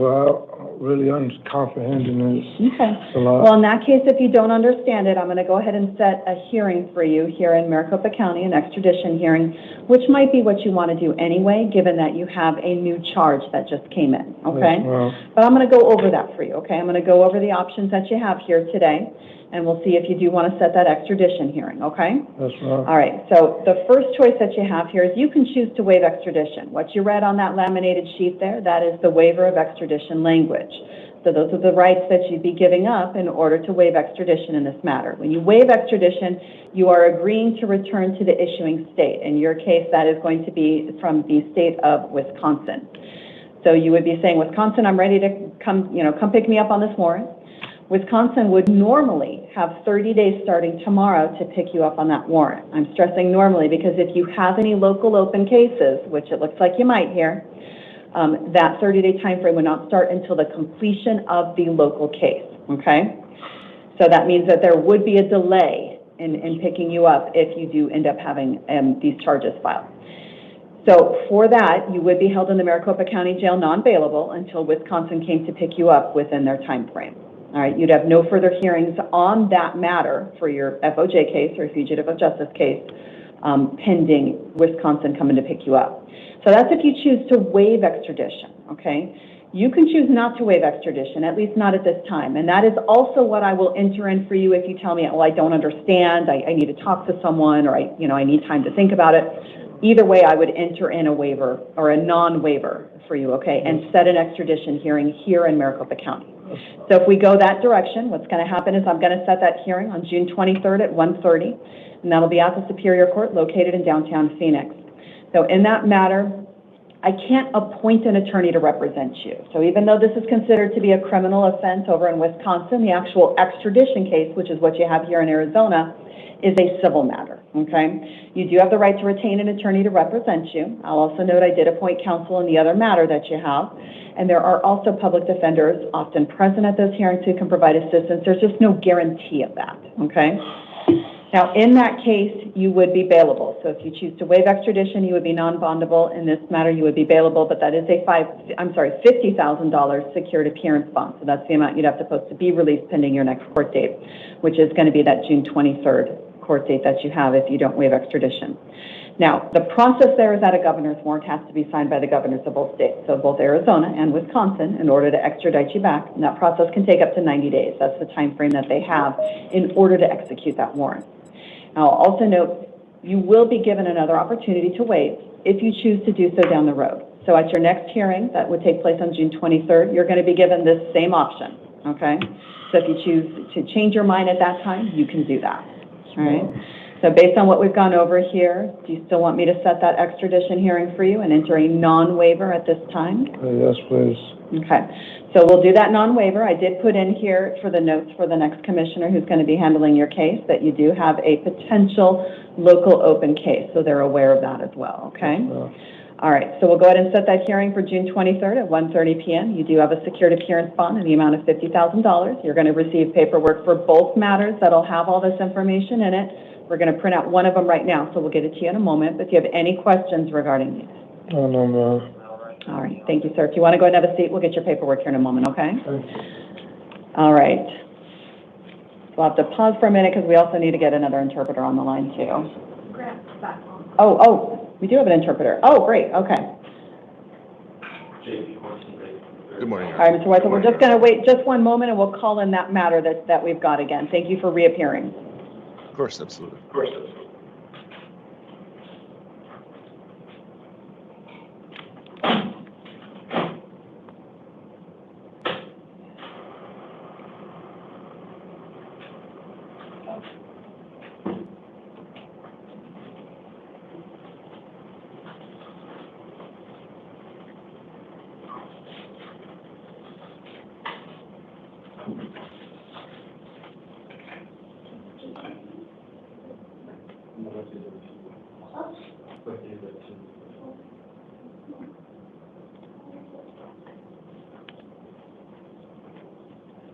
All right, are we down to our last two? Yes, ma'am. All right, let's go ahead and have Mr. Gomez come in.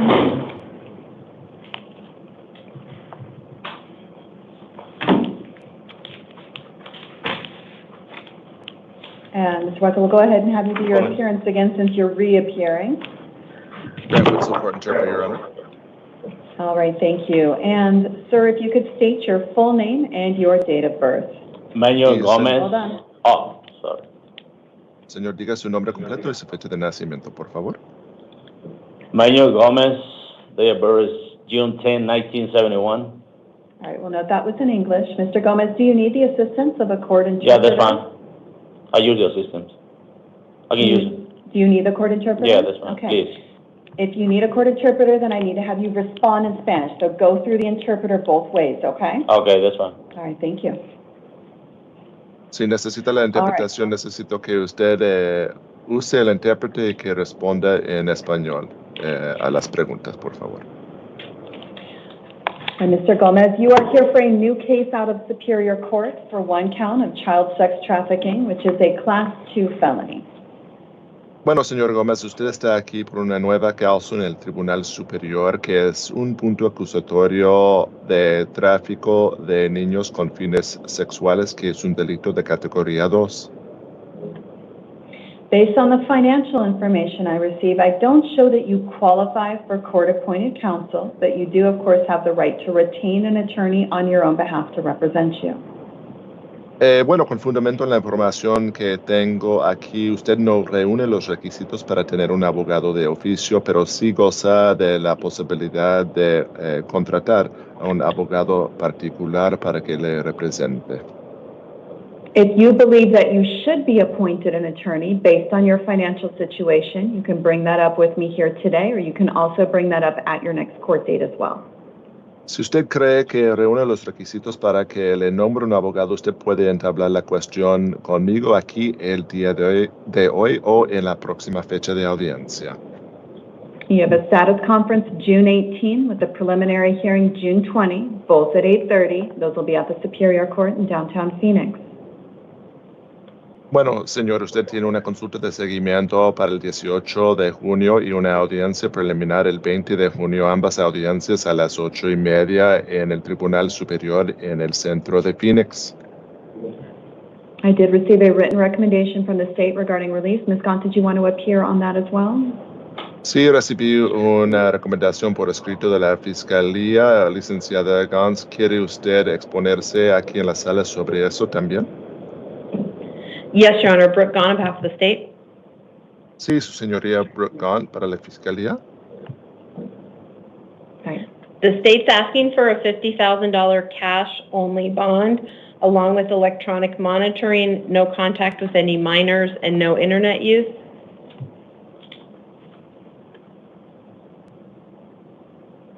Bueno, la Fiscalía está pidiendo una fianza de $50,000 en efectivo solamente con monitoreo electrónico de cumplimiento y no debe el acusado tener contacto con menores y tampoco debe usar el Internet. This is based on the nature of the charges. Mr. Gomez allegedly made arrangements to meet with what he believed to be a 15-year-old girl to engage in sex acts in exchange for money. Bueno, eso tiene fundamento en el carácter de las acusaciones. El señor Gómez supuestamente hizo los arreglos para reunirse con una niña de 15 años para llevar a cabo actos sexuales a cambio de dinero. Our understanding is that Mr. Gomez resides in Texas. The state is concerned that he is a danger to the community as well as a flight risk, Your Honor. Thank you. Bueno, tengo entendido que el señor Gómez vive en el estado de Texas y estamos preocupados de que el señor Gómez sea un peligro para la comunidad y también es un riesgo de fuga. Gracias, su señoría. Mr. Gomez, I have reviewed the probable cause statement in your matter. I've also reviewed your criminal history, which does include some domestic violence history that are dated about 8 to 10 years ago. Bueno, señor Gómez, yo he repasado la exposición de motivos de procesamiento en su causa y veo que usted tiene algunos antecedentes penales que incluyen un historial de violencia entre familiares que remonta desde hace 8 a 10 años. I did also note that you had a voluntary departure from the United States in 2017, so I'm not sure what your legal status here is at this point. Bueno, también veo que usted tuvo una salida voluntaria de Estados Unidos en el año 2017, así es de que no estoy al tanto de su calidad migratoria en este momento en los Estados Unidos. But given your residence out of state, either way, it is a concern regarding appearances. Pero aún así, dada su vivienda fuera del estado, sí es una preocupación en lo que respecta a sus comparecencias en las audiencias. Based on that, and that you are now potentially charged with a dangerous offense against children, you do have a bond in this matter. Con fundamento en eso y también con fundamento en la posibilidad de que usted tiene una acusación en su contra que corresponde a un atentado a la integridad de un menor, usted sí tiene una fianza en esta causa. That is a $50,000 cash-only appearance bond. Sería una fianza de $50,000 en efectivo solamente. If you do post bond and are released, you would be subject to the supervision of pretrial services and have electronic monitoring installed prior to your release from any facility as required by Arizona law. Bueno, en caso de que usted deposita la fianza antes de su liberación, usted estaría bajo la tutela de la Agencia de Control de Procesados y tendría el monitoreo de cumplimiento instalado antes de su salida según la ley de Arizona. Your release conditions at this time include that you are not to have any contact with any minors and you are prohibited from accessing the internet through any means with the exception of work only.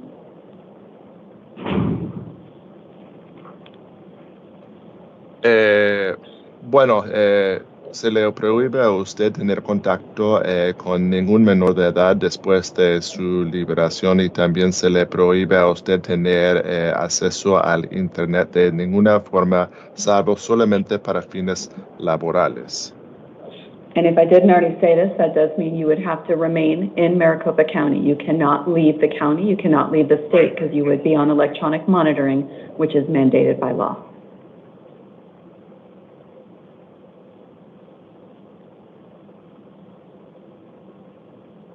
Y si no lo dije anteriormente, usted no puede salir del condado de Maricopa, tampoco puede salir del estado porque usted estaría en el monitoreo electrónico de cumplimiento que está mandado por el derecho. You're going to be receiving this information in your paperwork as well. Do you have any questions at this time?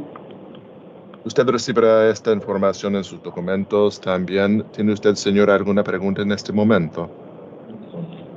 Sí, mencionó algo que en el pasado, hace 8 o 10 años, que tuve un problema, no sé con qué, eso no es verdad, eso nunca en mi vida había tenido ningún problema. Yes, so you mentioned that I had a problem with something 8 to 10 years ago. That's not true. I've never had any type of problems like that. All right, or you can certainly speak with your attorney if you get one yourself, or if you're later appointed one by the court, but that's an issue that you can talk with them about. Bueno, señores, ciertamente usted puede hablar con su abogado de eso si se le nombra a usted uno posteriormente o si usted consigue uno, pero definitivamente es algo del cual usted puede platicar con su abogado. The primary reason you are getting a bond today is based on your resident status as well as the nature of the offense that you're here for. Bueno, la razón principal por la que usted está recibiendo una fianza el día de hoy es por su calidad de residencia y también por el carácter del ilícito por el cual usted está aquí el día de hoy. Do you have any additional questions? ¿Alguna otra pregunta, señor?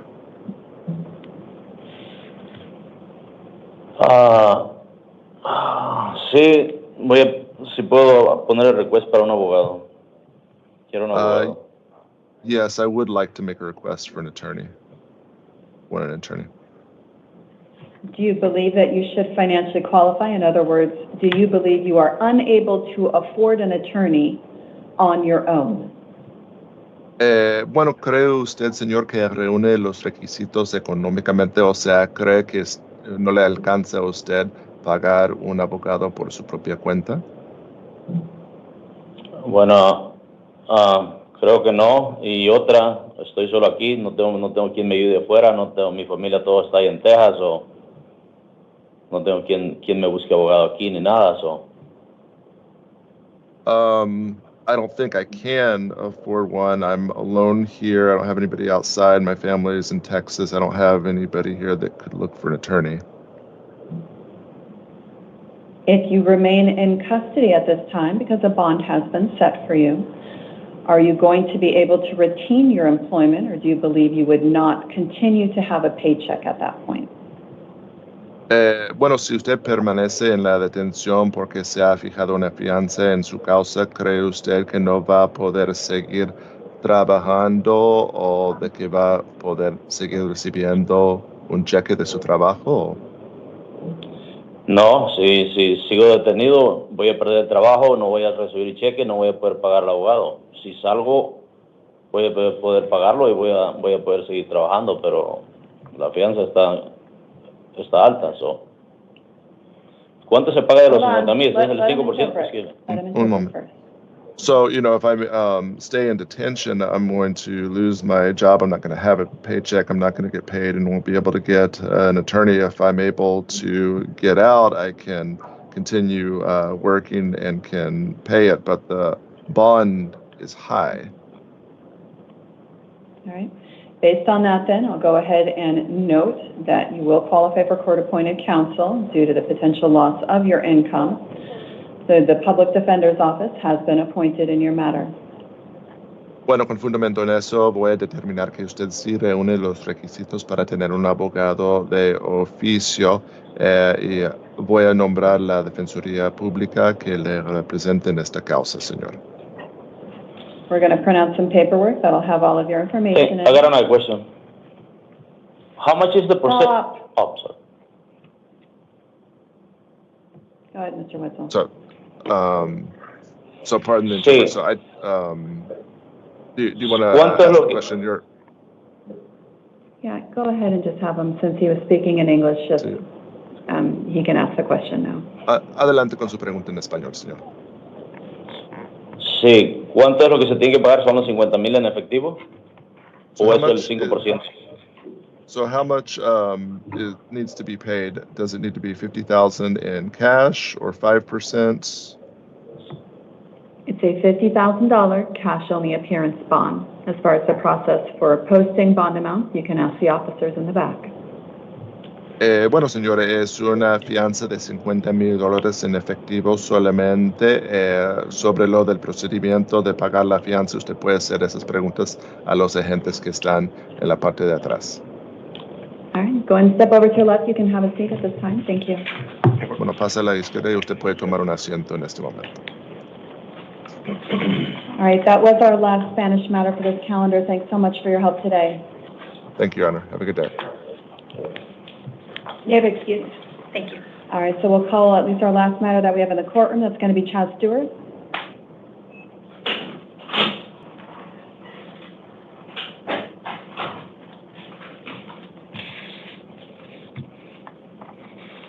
Sir, go ahead and state your full name and date of birth. Chad Stewart, 07/19/1994. All right, thank you, sir. So you are here for two separate cases today. The first one that I'll go over here is going to be the new matter you were just brought in on. So this is going to be for a new case out of Superior Court. The charges are 1 count of aggravated assault, a Class 3 felony, 1 count of disorderly conduct, a Class 1 misdemeanor. So in this matter, the Public Defender's Office has been appointed. You have a status conference June 18 with a preliminary hearing June 20, both at 8:30. That'll be at the Superior Court located in downtown Phoenix. In this matter, we did receive a victim impact statement requesting contact as well as no charges, but it's not up to the victim. It is up to the state as to whether or not charges go forward in any given criminal offense. I do find that probable cause exists for the charges that have been submitted here today. So we will be proceeding, and like I said, you have a status conference, a preliminary hearing set. Given the nature of the offense that you're here for, as well as the fact that you're also here on a grand jury warrant, for significantly concerning charges, you do have a bond in this matter. That's a $25,000 secured appearance bond. If you were to be released, it would be subject to the supervision of pretrial services with electronic monitoring. And even with what's in the victim impact statement, given the nature of the offense, since this is considered to be a domestic violence offense in nature, you're still going to be ordered not to return to the scene of the offense, not to have any contact with the alleged victim, complainant, or witness in this matter. You're not to possess any weapons while on release. So no victim contact does include no contact whether you're in custody or out of custody. It includes no contact through third parties or social media. I do just need to caution you that a violation of a no victim contact order in a criminal release order could constitute aggravated harassment, which is a Class 6 felony. If you do come in on another felony offense while being on felony release, you would be non-bailable at that point. You do have a second case here that I'm going to go over now. That's going to be for a grand jury warrant that was issued. This is for an indictment that's been filed that has 5 counts of sexual conduct with a minor, that's a Class 2 felony, and 1 count of child molest, that is also a Class 2 felony. The dates of offense in this matter are going to be February 25th of 2006, and it goes through March 12th of 2017. That is correct. Those are the dates that I have on your warrant here, which will be on your indictment. So in that matter, the Public Defender's Office has been appointed. You have an arraignment hearing set on June 19 at 8:30 a.m. That'll be at the Superior Court in downtown Phoenix. And in this matter, the bond in your warrant's been affirmed. That's a $100,000 secured appearance bond. If you were to be released, it would be subject to the supervision of pretrial services with electronic monitoring that's required by law for the nature of the charge. And you're also going to have orders not to have any contact with any alleged victim, complainant, witness, or minors. Do you have any questions regarding either case that I've just gone over here? Yeah, I have, for the first case, I don't even know what I did. All right, you've been appointed an attorney to represent you. They can certainly speak to it. Like I said, I've reviewed the probable cause statement in here, and I do find that probable cause exists. So as far as any defense goes, you can certainly speak with your attorney about that. This is not the right forum for it. All right. All right? And also, will I be able to be released on my own recognizance? No, that is not on the table today. All right? Any other questions? Am I able to post bond for bail? You have a bond. You have a bond in each matter. You have that $100,000 bond and a $25,000 bond. Those are secured appearance bonds. So you are able to work with a bail bonding company. If you want to find out more about that, you're going to have to call them in the back. There are phones available to you with some numbers for different companies that you can use. All right? Any additional questions? All right, if you want to go ahead and step over, you can go ahead and pick up that paper. Would I be able to make a phone call today? There's phones in the back. Yeah, there's phones in the next room you go to. All right, so it looks like we do have one house call. This is going to be for Jennifer White, date of birth 4/10/85. Looks like she's a house call due to bizarre behavior. Bizarre behavior in a Your Honor. All right, so she's here for a bench warrant that was issued for failure to appear in CR 2025-114-983. In that matter, she now has a status conference at June 18, preliminary hearing June 20, both at 8:30. In that matter, the bond in her warrant's been affirmed. That's a cash only appearance bond in the amount of $100. All right, I show that as everybody. I'm going to go ahead and turn off the recorder, and we'll go to recess.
All rise.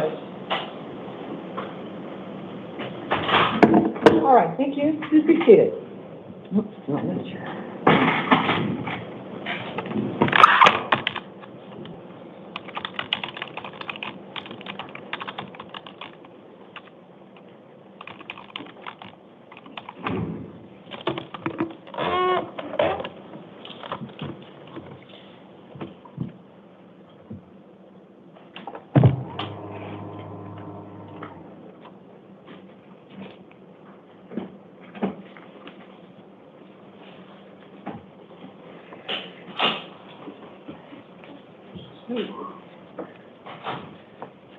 All right, give me 1 second.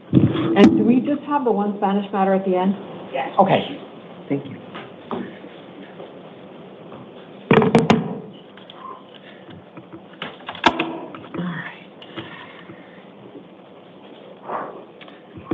All right. And yeah, we've got like 2 English-speaking FOJs. I'm not going to try the Spanish ones. You're not going to try the Spanish? I'm just going to set a hearing and then, yeah. I've got 2 English, I think, at least. Okay, thanks. My recollection. All right, this is the 11 a.m. initial appearance calendar for June 12th, 2025. The court's orders for the taking of fingerprints and DNA samples made on the first calendar of the month will also apply to these hearings. We're going to begin with Mr. Chad Jackson. If you please come all the way to the podium, you'll be first. Mr. Jackson, after that, Flint Miller. If you please go to the chair, you'll be next.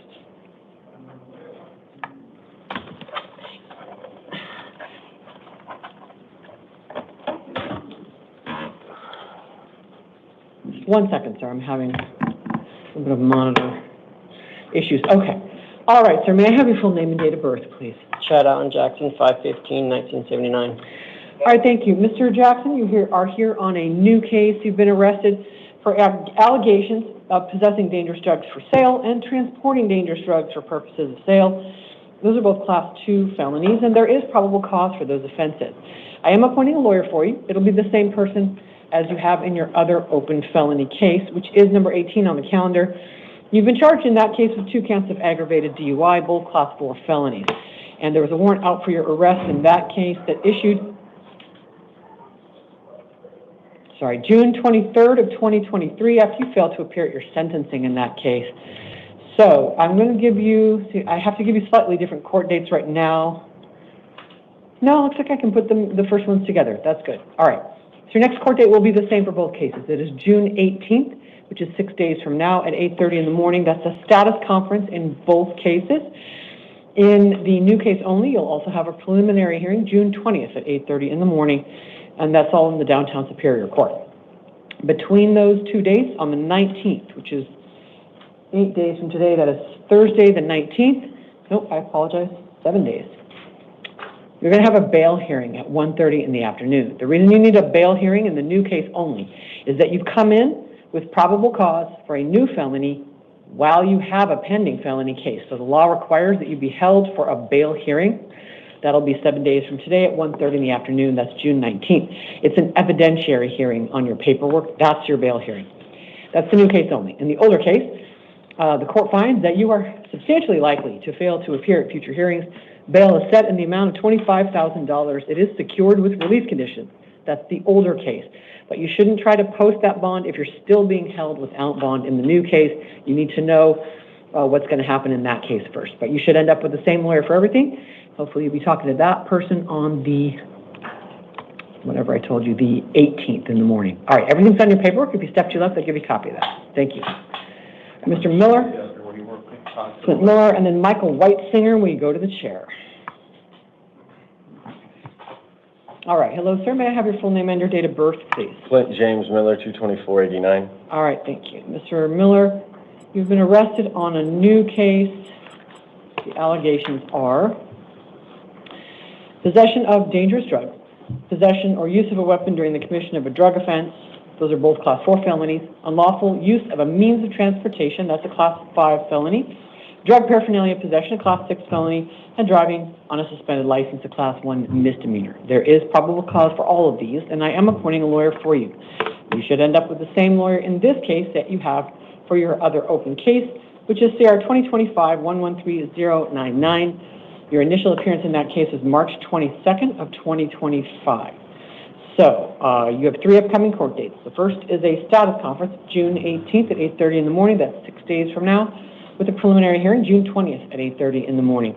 In between those, you are going to have a bail eligibility hearing in this case because you've come in with probable cause on new felonies while you have a pending felony case. So you're not entitled to bail today. You're not eligible, but you may be found eligible on the 19th at 1:30 in the afternoon. On your paperwork, it's called an evidentiary hearing, but the subject of it is bail. That is your bail hearing. All right, everything's on your paperwork. If you step to left, I'll give On you... the 19th for my old case, I also have a court date for that? Is that... Yeah, they're going to have to, the divisions will see, right, that one hopes gets sorted out by court clerks and court admin. Otherwise, on the day, when you go on the 18th, if they don't say that they have your other case, that they've brought it there or can do anything about it, you can let them know. They'll get you scheduled in front of the judge in your pending case. Okay, yeah. All right. So it's supposed to be dismissed, but all right, thank you. Thanks. All right, Mr. Whitesinger? And then Glenda Gomez. Will you go to the chair?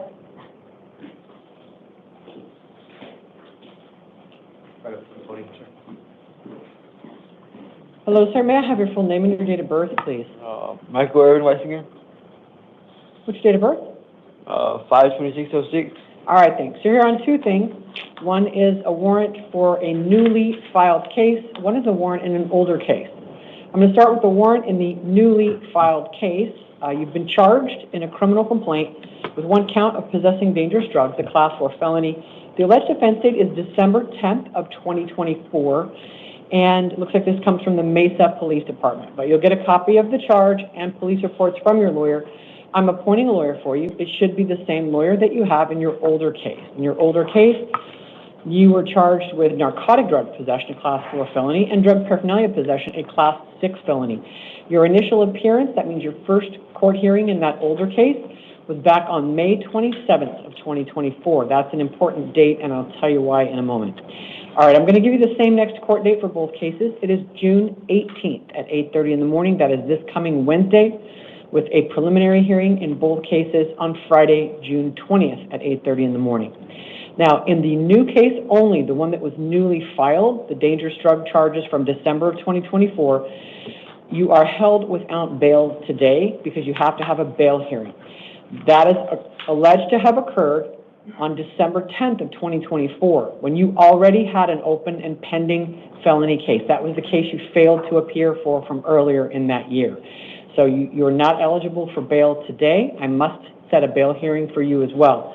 That's going to be June 19th, 1:30 in the afternoon. That's 1 week from today. On your paperwork, it will be called an evidentiary hearing, but that is your bail hearing. You may or may not be found eligible for bail next week, but you're not eligible today. You are going to be held in that newly filed case. Now, in the older case, I'm just going to affirm the bond, $500 secured with release conditions, but you shouldn't bother trying to post that bond in the older case if you're still being held without bond in the new case. You should end up with the same lawyer for both. You should see your lawyer on Wednesday. They'll tell you what's going to happen at the bail hearing on Thursday. Everything's on your paperwork. If you step to your left, I'll give you a copy. Thank you. Take it to the left, we'll get again. All right.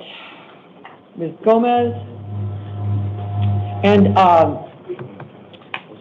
for the victim advocate, just thumbs up or thumbs down. I know that the victim wanted to be heard on the co-defendant's case. Does he want to be heard on this one? Thumbs up for yes, thumbs down for no. Okay, thanks.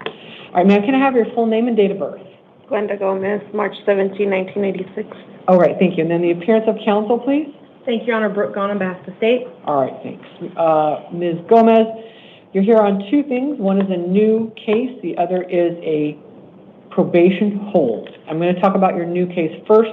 You're booked in on allegations of aggravated robbery, a Class 3 felony, and trafficking in stolen property in the first degree. That is a Class 2 felony. Based on what the police have submitted, there is probable cause for both of those things.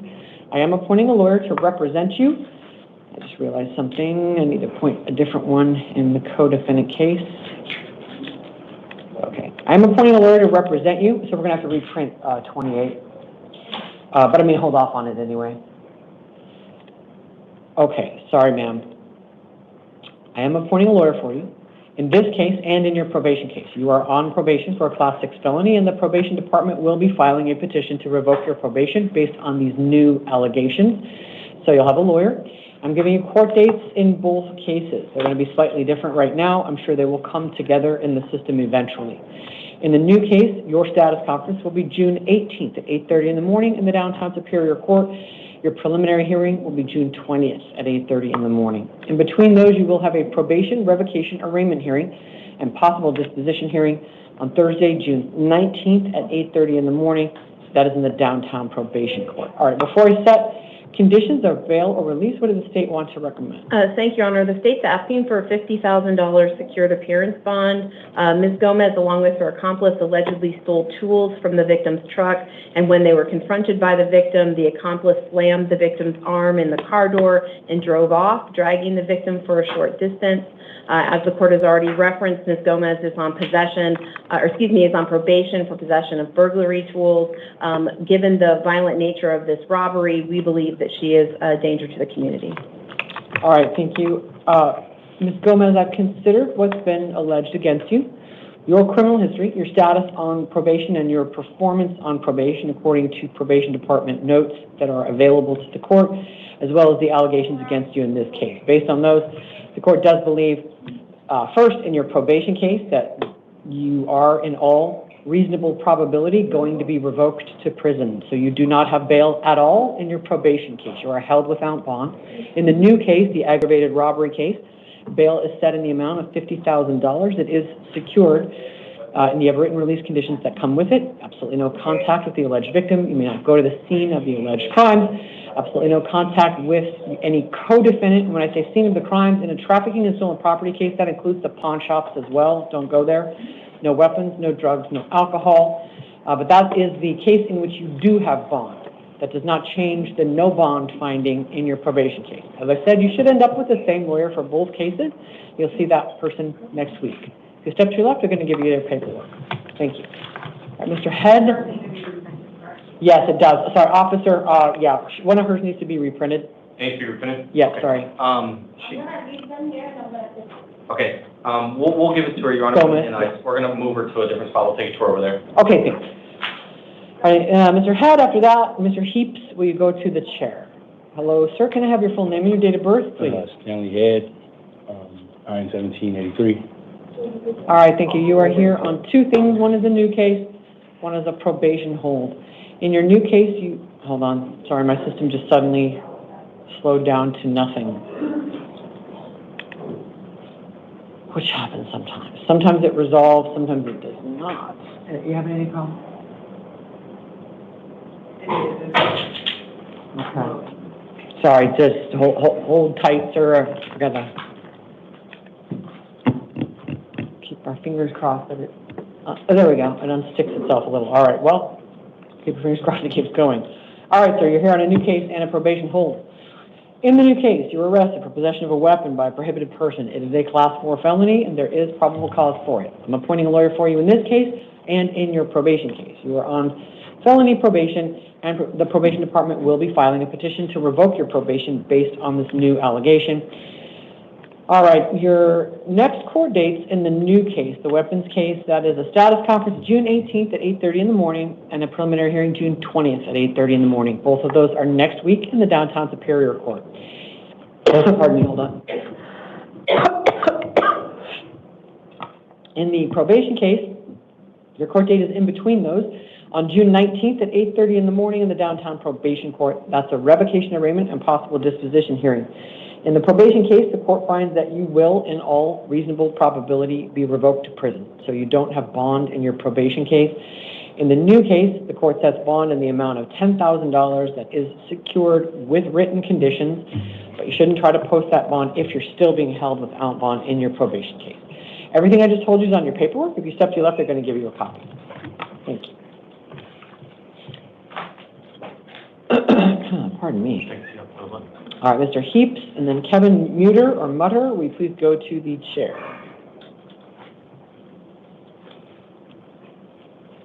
Hello, sir. May I have your full name and date of birth, please?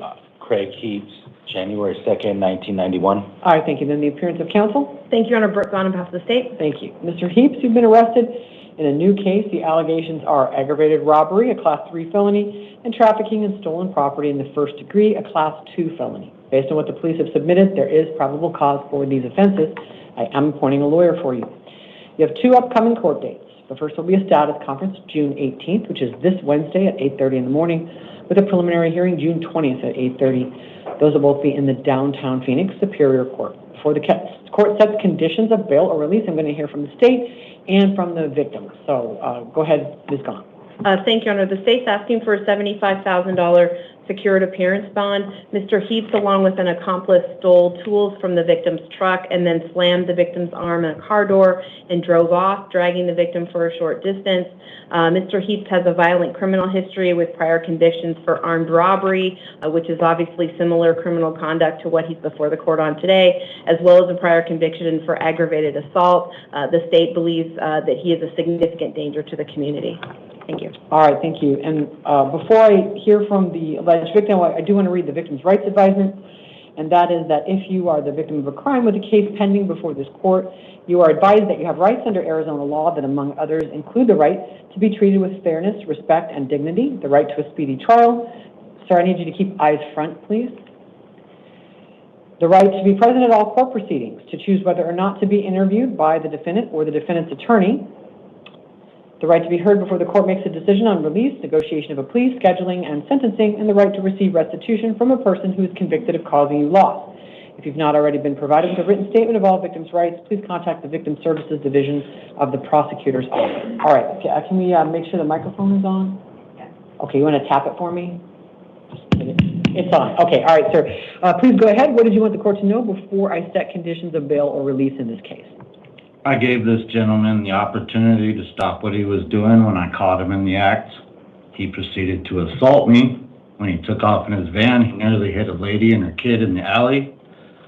It was just very dangerous. It was very reckless. Everything is recorded on multiple cameras in the back of a pawn shop. It is just extremely dangerous, reckless. I gave him an opportunity to stop what he was doing. He didn't take it. That's it. All right, thank you, sir. Let's make sure the microphone is muted. Okay, you want to tap it? We'll just make sure. Okay, I don't hear anything. All right. All right. Mr. Heaps, I've considered what's been alleged against you, your criminal history. That includes the strength of the alleged evidence against you and the statements of counsel and of the alleged victim here in court today. The court does find, based on the totality of those, that the appropriate bail in your case is $75,000 secured. That means you can use a bail bondsman. You also have other written release conditions, which include no contact with the alleged victim or any co-defendant, whether you are in or out of jail, no going to the scene of the alleged crimes. That does include any pawn shops or other locations where the trafficking allegedly occurred, no weapons, no drugs without a valid prescription. Everything's on your paperwork. If you please step to your left, the officer's going to get you your copy. We're just reprinting it, officer. Yes, Your Honor. Okay. May I be excused, Your Honor? Yes, let's get you out of here before we go on.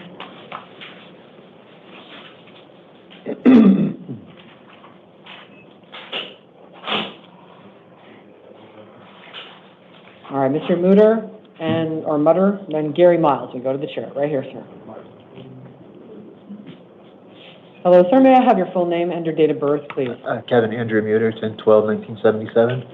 Thank you. You're here on a warrant in a new criminal case because you've been indicted by a grand jury on 1 count of conspiracy, 3 counts of selling or transporting for sale narcotic drugs. Those are Class 2 felonies. 1 count of illegally conducting or controlling a business enterprise. That's a Class 3 felony. 2 allegations of simple possession of dangerous drugs. Those are Class 4 felonies. 2 allegations of possession of a weapon by a prohibited person and possession of a weapon during the commission of a drug trafficking crime. Each of those is a Class 4 felony. And possession of drug paraphernalia, a Class 6 felony. There is probable cause that was found by the grand jury on all of those. I am appointing a lawyer to represent you. Your next court date is going to be an arraignment hearing 1 week from today, which is June 19th at 8:30 in the morning in the downtown Superior Court. And I'm affirming the bail set out of grand jury, which was $25,000. That is cash only, dollar for dollar. Do not have any contact with any co-defendants you may have. You are listed as co-defendant number 1 or defendant number 1, so I can't tell if you have co-defendants. your lawyer will be able to figure out if you do. If you do, don't have any contact with them. No going to the scene of any alleged crime, no weapons, no drugs without a valid prescription. Everything's going to be on your paperwork. If you please step to your left, he'll give you a copy. Thank you. All right, Mr. Miles, and then Kenneth Porter, will you go to the chair?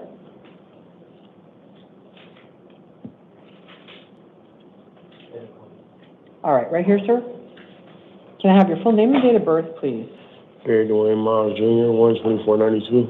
All right, thanks. You're here on a warrant in a case in which you've been charged with third-degree burglary, a Class 4 felony, and this warrant issued after you failed to appear at a not guilty arraignment hearing on or about December 20th of 2024. There was a warrant issued for your arrest. You already have a lawyer appointed in this case. Your next court date will be an arraignment hearing, June 19th, 8:30 in the morning in the downtown Superior Court. Bond is set in your case at $5,000. That is secured. You bond out, comply with all of your release conditions. Don't go to the scene of the alleged crime. No contact with any alleged victim, witness, arresting officer, or co-defendant. No weapons. If you step to your left, you get a copy of that paperwork. And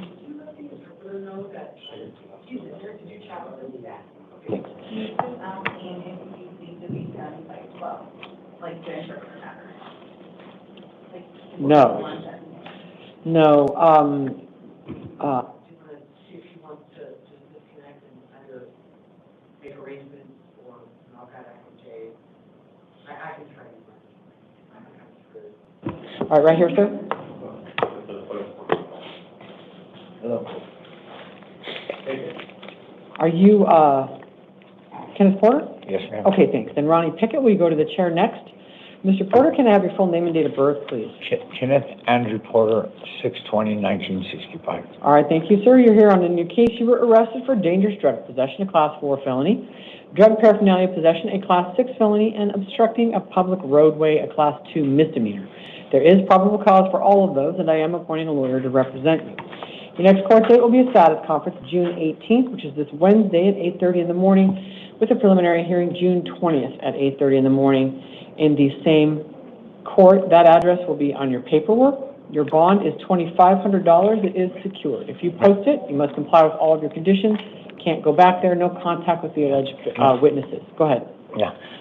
If I just now started a job, it's been 2 weeks now, and if I don't have the money right now for a bond, but if you were to put me on pretrial services, that might help a whole bunch. I mean, that way I don't lose my job. Well, unfortunately, Mr. Porter, your criminal history is just far beyond what the court is willing to take your word for on and give you a chance. It is impressively lengthy, at least 11 prior felony convictions. They found 88 California arrests, 21 Arizona arrests. You have an open case in Scottsdale. So, Mr. Porter, I don't generally take people's word for things in court anyway, and I'm not prepared to take yours. So you're going to have to post bond or wait in jail until next week. That's my birthday. Step to your left. Happy birthday. Mr. Pickett? And Christopher Mullis, will you go to the chair?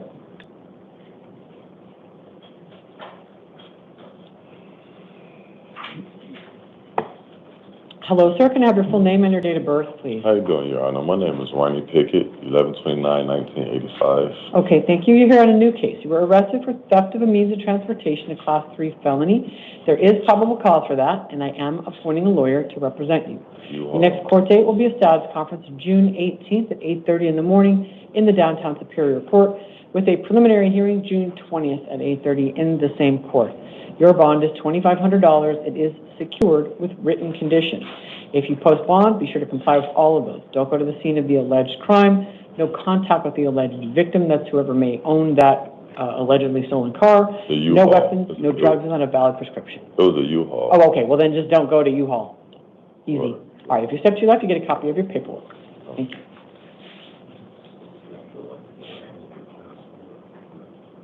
All right, Mr. Mullis, Christopher Mullis, and then Leonard McIntosh. We go to the chair.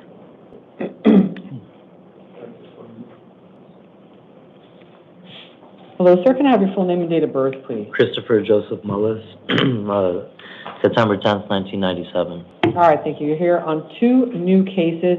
It arises out of the same incident, but It's 2 cases because it's 2 different police agencies booking you. So one booked you on the drugs, the other, I think it was Scottsdale, booked you on the alleged burglary, and I want to say Phoenix booked you on the drugs. So that's why it ends up being 2 cases. The county attorney could bring them together in one case if they wanted to. Talk to your lawyer about that. You're going to end up with the same lawyer for both. All right, so number 30 on the calendar, the charge is dangerous drug possession, a class 4 felony. There is probable cause for it. I am appointing a lawyer for you. In number 40 on the calendar, the charge is 3rd-degree burglary, a class 4 felony. There is probable cause for it, and I am appointing a lawyer for you. Your next court date will be the same for both cases, June 18th, 8:30 in the morning. That's a status conference in the downtown Superior Court with a preliminary hearing June 20th at 8:30 in the same court. And frankly, I think there's a high possibility if and when the county attorney files the formal complaint, they'll put them together in the same complaint. So that's why, but you don't have to worry about that. Someone will tell you if that happens. All right. In the burglary case, your bond is $2,000 secured. In the drug case, it is $1,000 secured. That is $3,000 total. If you bond out, comply with all of your conditions. Do not go to the scene of the alleged burglary. No contact with the victims there.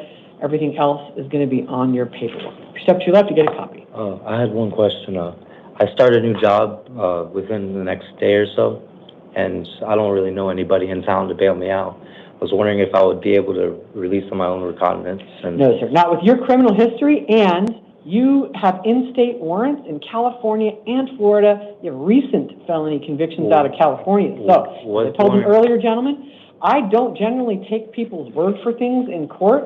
I definitely am not going to take your word for it. You've got a strong motive to lie to me about that. And it's not consistent with what the police are alleging, and it's very much inconsistent with your criminal history. So to the extent that it's true, I'm sorry if this means that you do lose that job. But you have a lot of criminal history. There's a strong weight of evidence against you in this case, and you don't appear to have sufficient community ties, so the court is not going to take a chance on you. You're going to have to post bond or stay in custody until next week. Everything's on your paperwork. Thanks. Mr. McIntosh? Antonio Sebastian, then, will you go to the chair? Hello, sir. Can I have your full name and your date of birth? Leonard McIntosh Jr., 11692. Okay, thanks. You're here on a warrant in a pending case. No, I apologize. It's a probation case, but it is pending. You failed to appear for your revocation arraignment in a probation violation case. You're on probation for endangerment, a class 6 felony. This warrant was issued May 27, 2025, which was about 2 weeks ago. Yes. And you're probably going to tell me you were in custody on the res? Is that you? Okay. Yes. Somebody was. All right. I do. So, your revocation arraignment and possible disposition hearing will be June 19th at 8:30 in the morning. That is 1 week from today. And your bond is $500 secured. I'm not persuaded that the failures to comply with probation that resulted in this warrant and then getting picked up and jailed in another jurisdiction means that you're likely to appear or comply with release conditions. So you'll have to post bond as well. If you don't, you'll see the probation judge and your lawyer next week. Everything's on your paperwork. Thank you. Good luck, sir. Mr. Sebastian, Antonio Sebastian, and then Anthony Ibarra. We go to the chair. Hello, sir. May I have your full name and your date of birth, please? Antonio Sebastian, July 16th, 1989. All right, thanks. You're hearing a warrant from the Casa Grande Justice Court, and this is in a disorderly conduct DV case. It's a failure to appear. It issued November 22nd of 2024, apparently having to do with failure to comply with anger management classes. Your next court date in the Casa Grande Justice Court is June 17th, 5 days from today, 8:30 in the morning. I'm affirming their bond. It is $500 secured with written conditions. If you post it, do not miss that court date or you will lose your bond. They'll issue another warrant for your arrest. If you don't post it, the Pinal County Sheriffs are going to come and get you from Maricopa. Everything's on your paperwork. If you step to your left, you get a copy of that. Thanks. Mr. Ibarra, Anthony Ibarra. And then Julio Lozado, will you please go to the chair? Hello, sir. Can I have your full name and your date of birth, please? Anthony William Ibarra, January 26, 1989. All right, thanks. You're here on a warrant from the White Tank Justice Court. And this is issued September 27, 2023. You've been convicted in that court with interfering with judicial proceedings by disobeying a court order. It's Class 1 misdemeanor. Your Next court date is going to be an arraignment hearing, June 17th, 5 days from today at 8:30 in the morning in the White Tank Justice Court. Your bond is $250 secured with written conditions. If you post it, don't miss that court date or you will lose that bond money and they'll issue another warrant for your arrest. You step to your left, you get a copy of your paperwork. Thank you. Mr. Lozada, and then Joseph Selbach, could we please go to the chair? My name is Julio Hello, Lozada, sir. April 10, 2002. Okay, you said it's Julio? Yes, ma'am. Okay, thanks. You are here on 2 bench warrants for failing to appear at a status conference in 2 different felony cases. This was May 23rd of this year. In number 23 on the calendar, you've been charged with narcotic drug possession, a class 4 felony. In number 22 on the calendar, the charge is burglary in the 2nd degree, a class 3 felony. You already have a lawyer in both cases. You're going to have the same next court date in both cases. It is June 18th at 8:30 in the morning, which is this Wednesday. The preliminary hearing, June 20th at 8:30 in the morning. And I'm affirming the bond set by the judge who issued these warrants, and that is $500 secured per case for $1,000 total. If you bond out, comply with all of your written conditions. Do not go to the scene of the crime, especially in the burglary case. No contact with any alleged victim. Everything's in your paperwork. If you step to your left, I'll give you a copy. Yes, ma'am. Thank you. Mr. Selbach? And then Peter Nutil, will you please go to the chair? Peter? Hello, sir. Can I have your full name and date of birth, please? Joseph Selbach, 5198. Okay, thanks. You're here on one new case and a probation warrant. In the new case, you were arrested for identity theft, a class 4 felony, and drug paraphernalia possession, a class 6 felony. For purposes of this hearing only, the court finds probable cause on the identity theft allegation, but does not find probable cause on the drug paraphernalia allegation because the police just didn't provide enough evidence to support it. It does not mean the drug paraphernalia charge is dismissed. It just means I'm not setting release conditions for it. You can talk to your lawyer more about how that works at your next hearing. But again, there is probable cause for identity theft. I am appointing a lawyer for you in this case and in your probation case. You're on probation for a class 6 felony.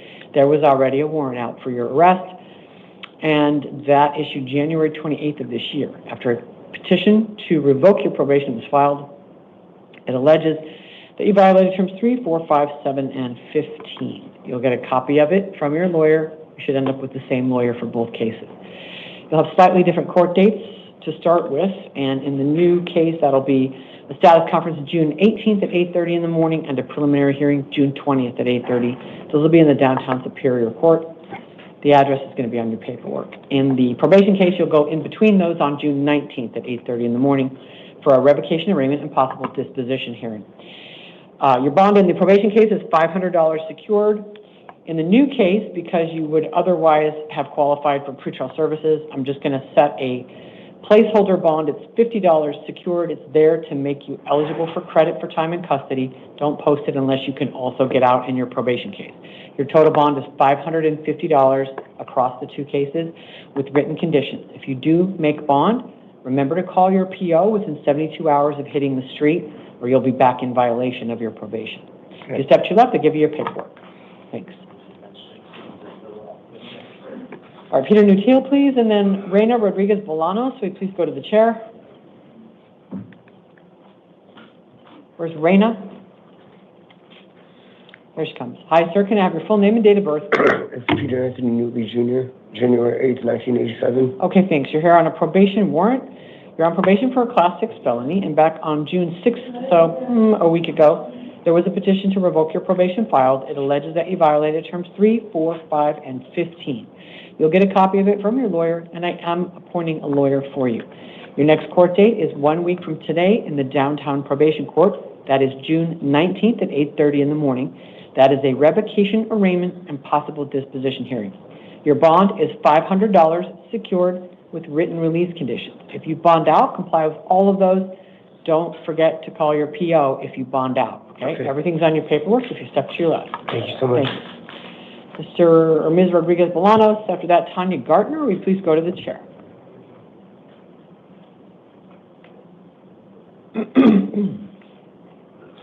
Hello, ma'am. May I have your full name and your date of birth? Antonia C. Rodriguez Bolanos, 9/6/1982. I'm sorry, what's your last name? Reina Carolina Rodriguez Bolanos.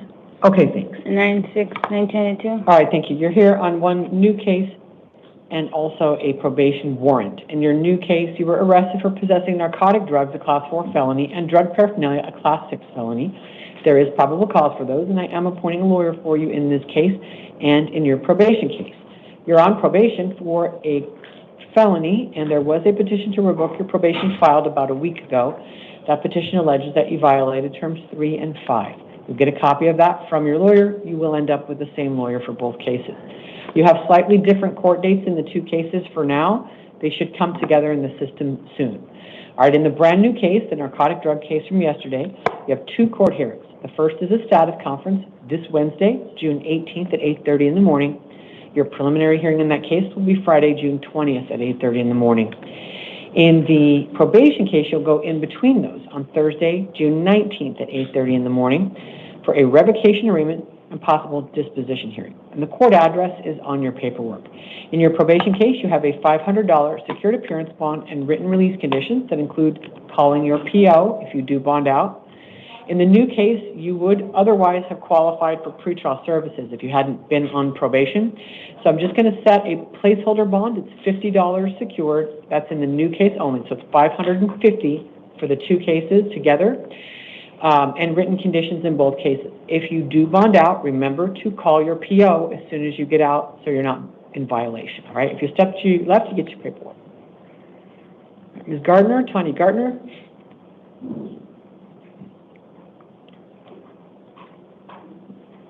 And then Mr. Castro Rojas, if you go to the chair. Hello, ma'am. May I have your full name and date of birth, please? Tanya Marie Hornbeek, but they're calling me Gardner. Okay. Hornby, H-O-R-N-B-Y? H-O-R-N-B-E-A-K. B-E-H-A? K. Oh, sorry. Yeah. Hornbeck. Okay. Yes. H-O-R-N-B-E-H-K? H-O-R-N-B-E-A-K. A-K. Oh, Hornbeek. Hornbeek, yeah. Got it. Okay. My apologies. That's okay. I think it's hard for you guys to hear me. It's hard for me to hear you. All right. 119 of 77? Yes. Okay, thanks. You're here on an arrest warrant for an older case that has been waiting to find you in the system. You've been formally charged with possession or use of dangerous drugs, a Class 4 felony. The alleged offense date is April 8th of 2024 from the Gilbert Police Department. If that doesn't ring any bells, you will get a copy of the charges and police reports from your lawyer. I am appointing a lawyer to represent you. Your next court date is going to be a status conference June 26th, which is 2 weeks from now, 8:30 in the morning in the downtown Superior Court, with a preliminary hearing June 30th at 8:30 in the same court. And you qualify for release on your own recognizance. This was a summons that was sent to you. It went unserved. We don't hold that against you. I also noted that you'd also filed a motion to quash the warrant, and that hearing hasn't happened yet. I think they set it in July. So the court dates I'm giving you are sooner. So when you go on the 26th, they will clear out whatever, they'll decide what your next court dates will be. So just show up on the 26th, but I don't delete any court dates, but the judge who runs that calendar can do that on the 26th. Okay. So take your paperwork, don't miss your court hearings, and you will have a lawyer there to help you, okay? Okay. All right, good luck, ma'am. Thank you. Mr. Castro Rojas? And then Tyler Thompson, we go to the chair, please.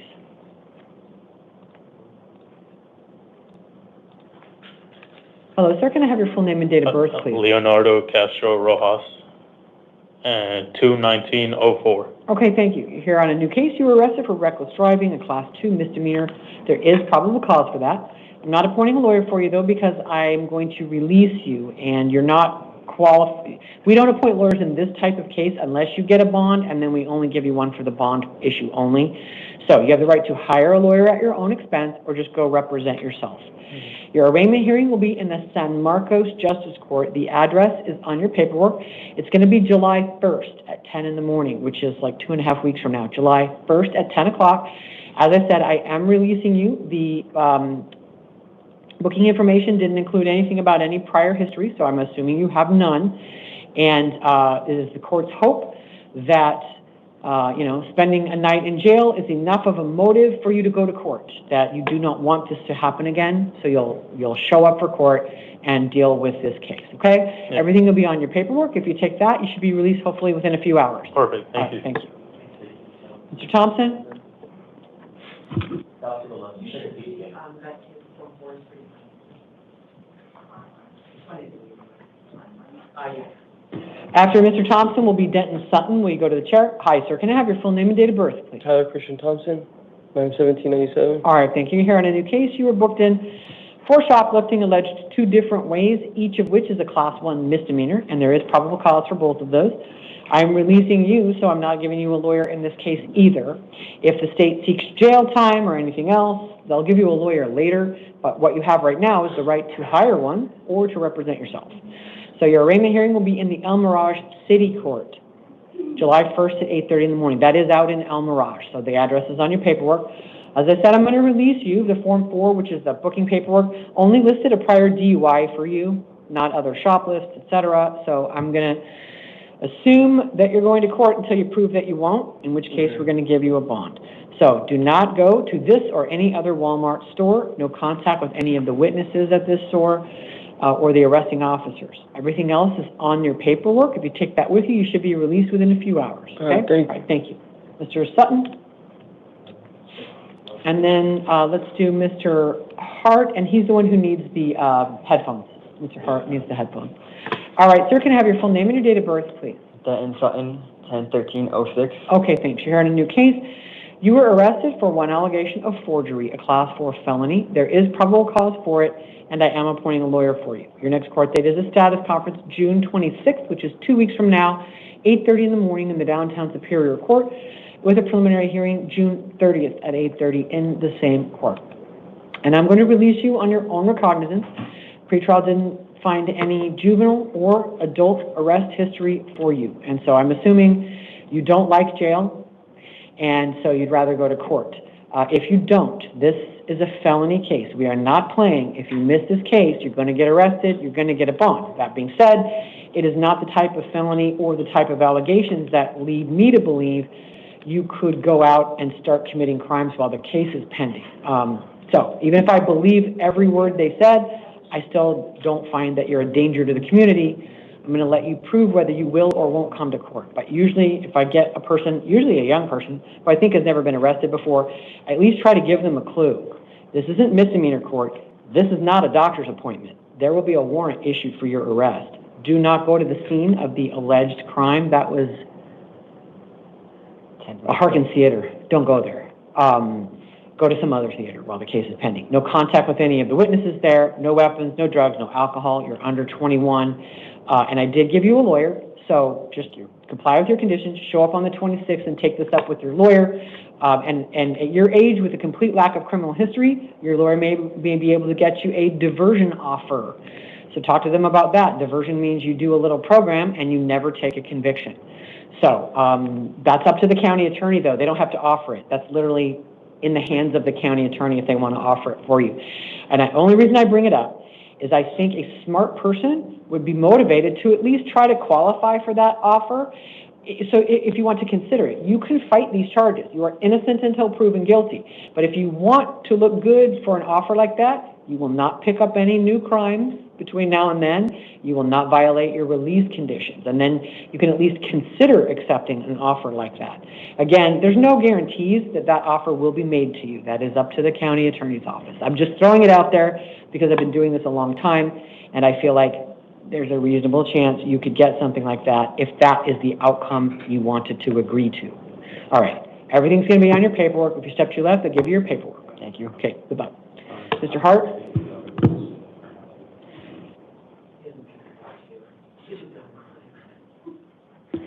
All right, where's Mr. Hart? And we're going to, oh, good. Thank you for doing that in advance, officer. I appreciate it. We don't usually have any warning, do we?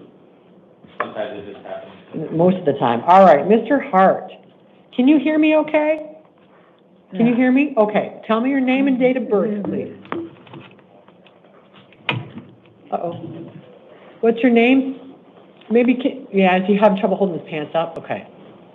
Yeah, he's only got like one hand. There you go. All right, Mr. Hart, can you hear me? We're going to turn it up a little? Okay, what's, maybe not that much. Can you say your name? Are you Dennis Hart? All right. Can you hear me? Can you hear me? What? No. In the headphones, can you turn it up? Okay, what's your birthday? Dennis Lee Hart, What's your birthday? 4/25/46. Okay, thank you. You were arrested for possessing narcotic drugs. I am appointing a lawyer for you. I'm giving you 2 court dates. The first one is September 26th at 8:30 in the morning in the downtown court. The address is on your paperwork. Your preliminary hearing, June 30th at 8:30. I am releasing you in this case because I did not find probable cause. The police did not provide enough information to support the allegation that that was crack cocaine. So, you are being released, but the charges are not dismissed. You must go to court. Do you understand? Do you understand? Okay. Everything is on your paperwork, everything. So just read it on your paperwork. The officer has it. Good luck. Thank you. Take your paperwork.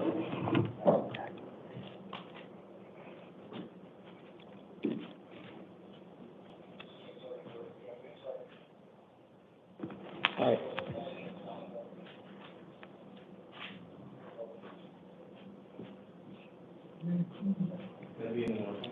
And then Ms. Mariah Jaime, or Jamie, whichever it is.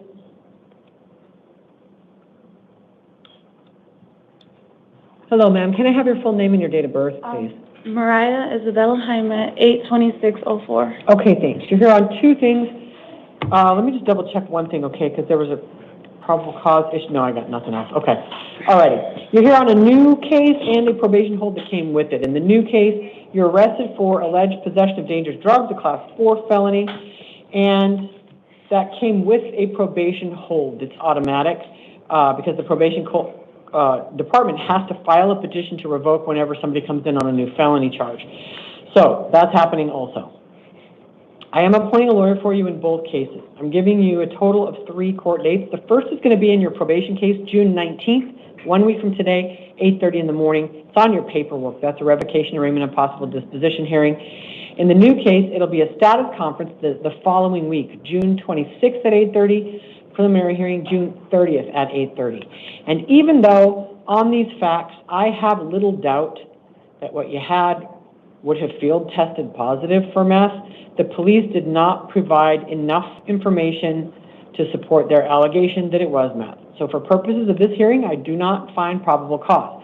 It doesn't mean the charges are dismissed. It means you're entitled to be released. So you are going to be released in both cases because if I didn't find probable cause for the new crime, I can't find probable cause that you violated probation. But you still have court dates in both cases. That's why I told you those first, before I said also you're getting released. So you need to call your PO within 72 hours of being released. And the police allege that you said you wanted help getting clean. That can still happen out of custody. Don't fail to call your PO when you get out and just say the judge didn't find probable cause, so they let me out with court dates. And then start working with your PO, because if you want help, if you want to get reinstated to probation, because the charges aren't dismissed, the county attorney can go forward on them as soon as they feel that they have enough evidence. So if they have lab results, if they do have a field test, the county attorney can go forward right now. They may also wait for lab results and go forward later. In the meantime, you shouldn't wait to ask for more help while all of that is happening. So when a person wants help, I think that's great, and I think the probation department wants to help the people who want to do it. So call your PO. You must within, I want to make sure you're on standard probation, right? Let me look. Supervised. Right, but there's intensive probation and standard. I can look real quick and see if you're on intensive. You're not. You're on standard, which means you have 72 hours of any release from jail anywhere to call your PO.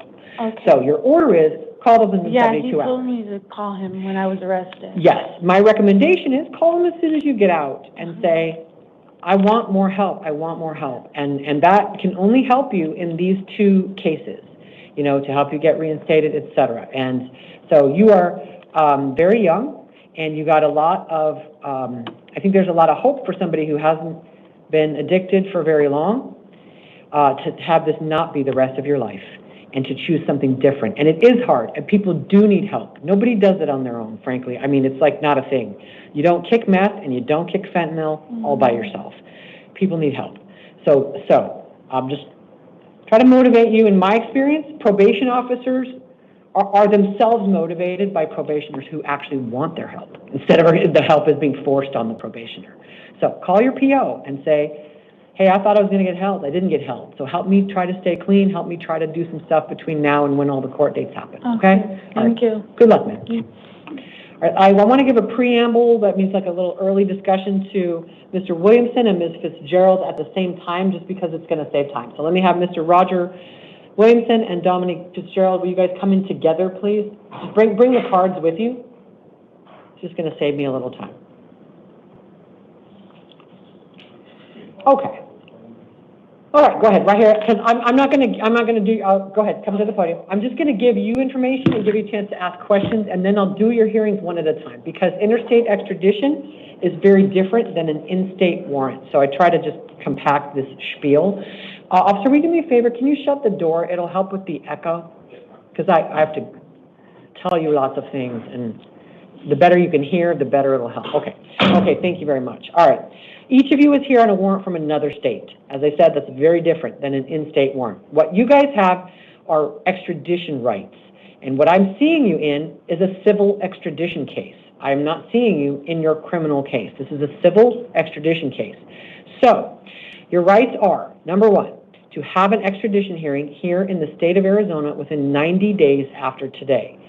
Secondly, as part of that whole extradition process, you have the right to insist that a governor's warrant be signed by the governors of each state and presented here in Arizona as part of your extradition hearing. That's the governor's warrant you may have read about. That is the right that you have. The third right is to hire a lawyer at your own expense to represent you in this civil extradition proceeding. But we don't appoint lawyers as a matter of constitutional right in a civil extradition case. In a criminal case, yes, but not in a civil extradition case. So you have the right to hire a lawyer or to represent yourself. And finally, if you don't waive extradition, then you do have the right to bail. I'm going to talk about waiver in a moment. Waiving is agreeing to go back. And I don't believe people can reasonably consider their options unless they know what bail is likely to be set. So, Mr. Williamson, if you do not waive extradition, if you decide to go forward with your extradition proceeding, this court is inclined to set bail in the amount of $100,000 cash only. Ms. Fitzgerald, if you do not waive bail, the court is inclined to set bail in the amount of $50,000 secured. But I will warn you, I'm also planning to hold you without bond in your Arizona probation case.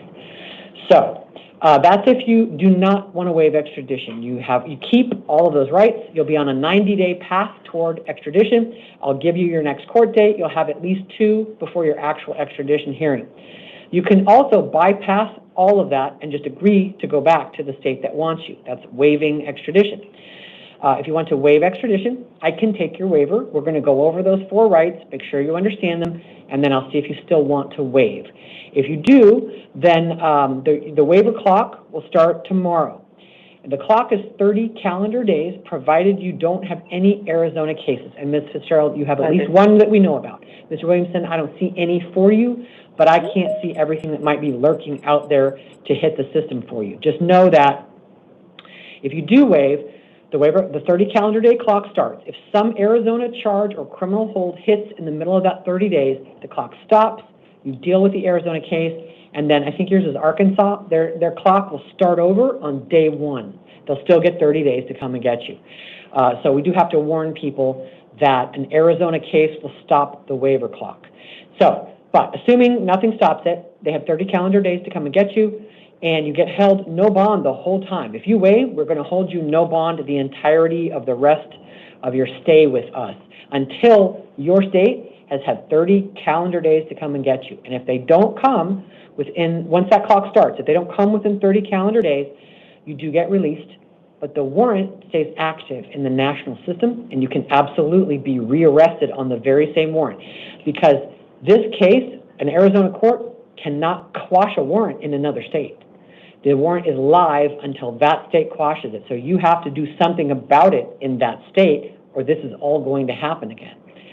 So that's the 30-day clock. 30 days, no bond. You do not go to court. I'm not going to, I'm not going to set bond for you, and you just wait. But if you want to also play the float, such as many people do, ma'am, if they have a pending case, they sort of punt at this stage to try to keep their rights and keep their options open.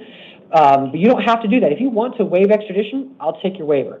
If you don't, or you just want to think about it or keep your options open, then and you too, Mr. Williamson, if you want to keep your rights, your next court date would be June 23rd, which is 11 days from now.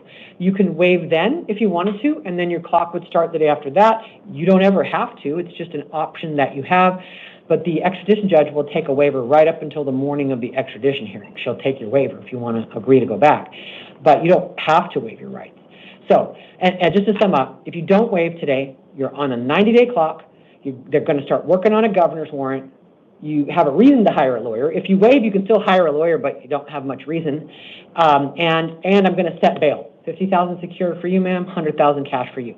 If you waive and give all that up, there'll be no more case. I'm going to hold you no bond.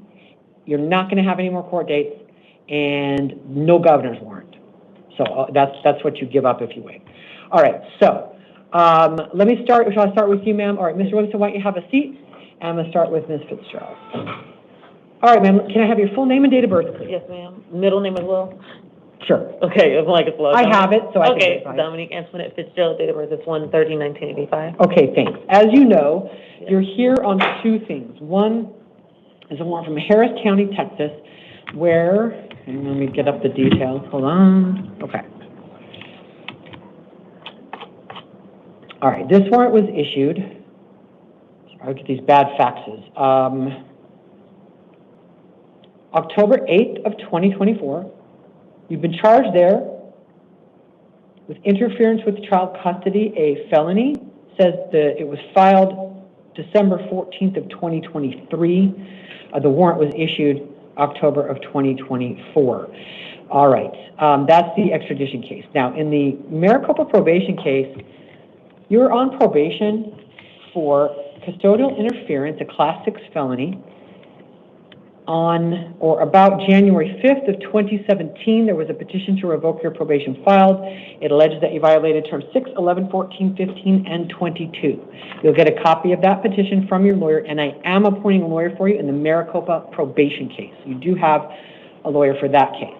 Your next court date here in the Maricopa County probation case is 1 week from today. It's a revocation arraignment and possible disposition hearing, June 19th at 8:30 in the morning. So that's 1 week from today in the downtown Superior Court. And this court believes that you will, in all reasonable probability, be revoked to prison in this case. You do not get bond under those circumstances. You're held no bond in the probation case. You will be back in court on that case in 1 week, which I will just point out is 4 days before you would go to extradition court. So if you did decide to keep your rights, I can't advise you on what's better for you. If you did decide to keep your rights, you would have had a chance to know more about your probation outcome before you go to extradition court. And then if you decided to waive on the 23rd, you could still waive. If you decided to keep your rights and go forward toward an extradition hearing, you can do that. But again, it's up to you whether you want to waive extradition. So any questions for me, or tell me what you want to do in the extradition case? Yeah, in regards to that, so regardless of the end of the day with the probation, you're saying that there's You're not getting bond today. You could theoretically get bond on the 19th. That's within the probation court's power. Okay. So I would deal with that on then. And then in regards to the extradition, you're stating that I can wait until, or I can waive the 23rd. So you could waive today. You could agree today to go back to Texas. If you do that, I'm going to hold you no bond in the Texas case.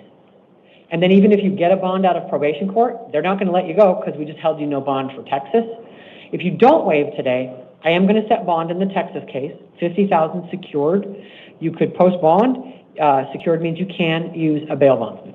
So if you post bond, then you have to come to all of our Arizona extradition hearing status conferences. I think there's minimum 2 before the actual extradition hearing. If you fail to appear at one of those, we are going to keep your bond money and issue an Arizona warrant for your arrest right on top of the Texas one. But regardless, even if I do hold off until that option, I'm still going to be sitting for the probation. At a minimum until the 19th. And, right, and then it becomes up to the probation judge, and you will have a lawyer to help you in the probation case. Okay, sounds good. So I just need to know, what do you want to do in the extradition case? You don't have to decide today, but if you don't decide today, then you're automatically, you keep your rights. You're on the 90-day clock. I'm going to give you a court date on the 23rd and set bail at $50,000. But if I waive it today, then you're stating that's where the 50... Then no bond. If you waive today, I'm holding you no bond in the Texas case, and you will not go back to court on the Texas case. You'll go back on the Maricopa case, but the extradition case will end today. If you waive extradition, there's no reason to have any more court hearings, because you basically took a plea or whatever, and you got sentenced. I ended it. It's today. You're going back to Texas. That waiving says, I'll go back to Texas, in which case, we're done. We're just holding you for Texas, up to 30 calendar days after the conclusion of any Arizona cases. So if you waive today, you convert to no bond in the Texas case, and the probation judge will not be able to change that. They have no power to change it.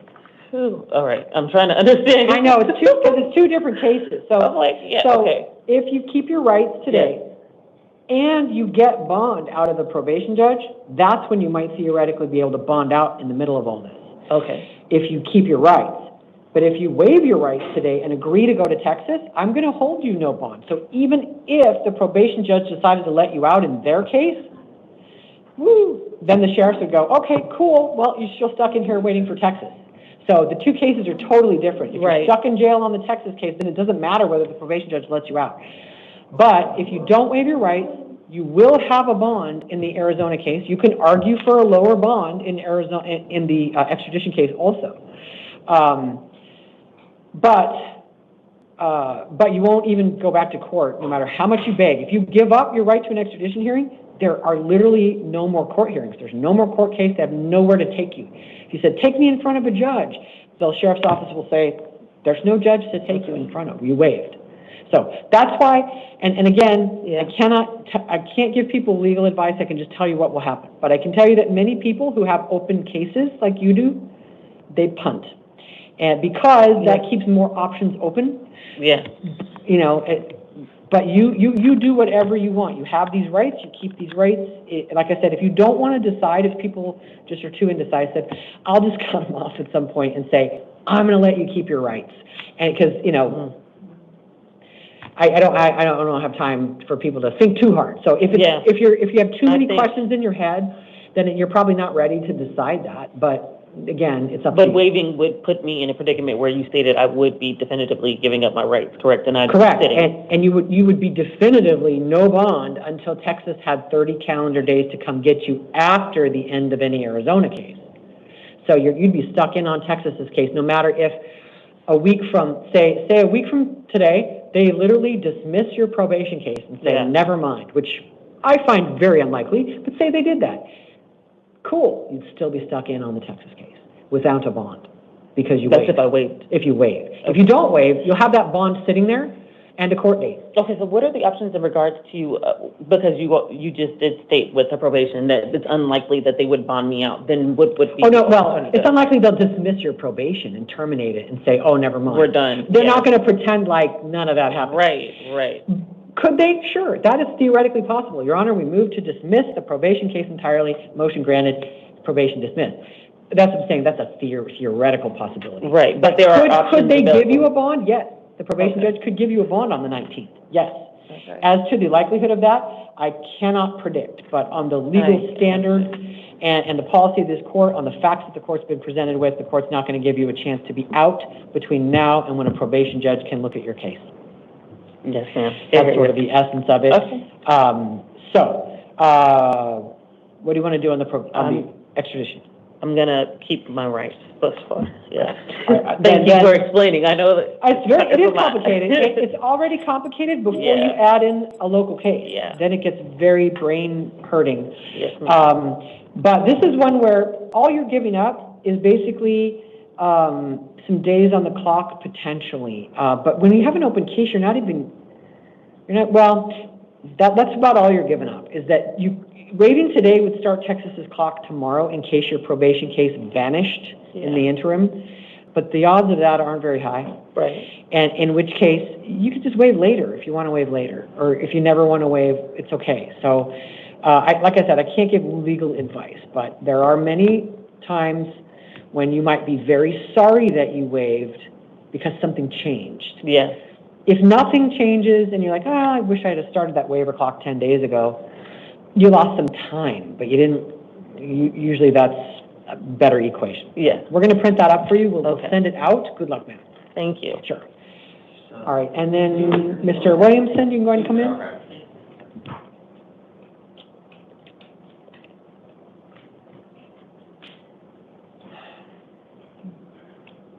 Hi, sir. Can I have your full name and date of birth?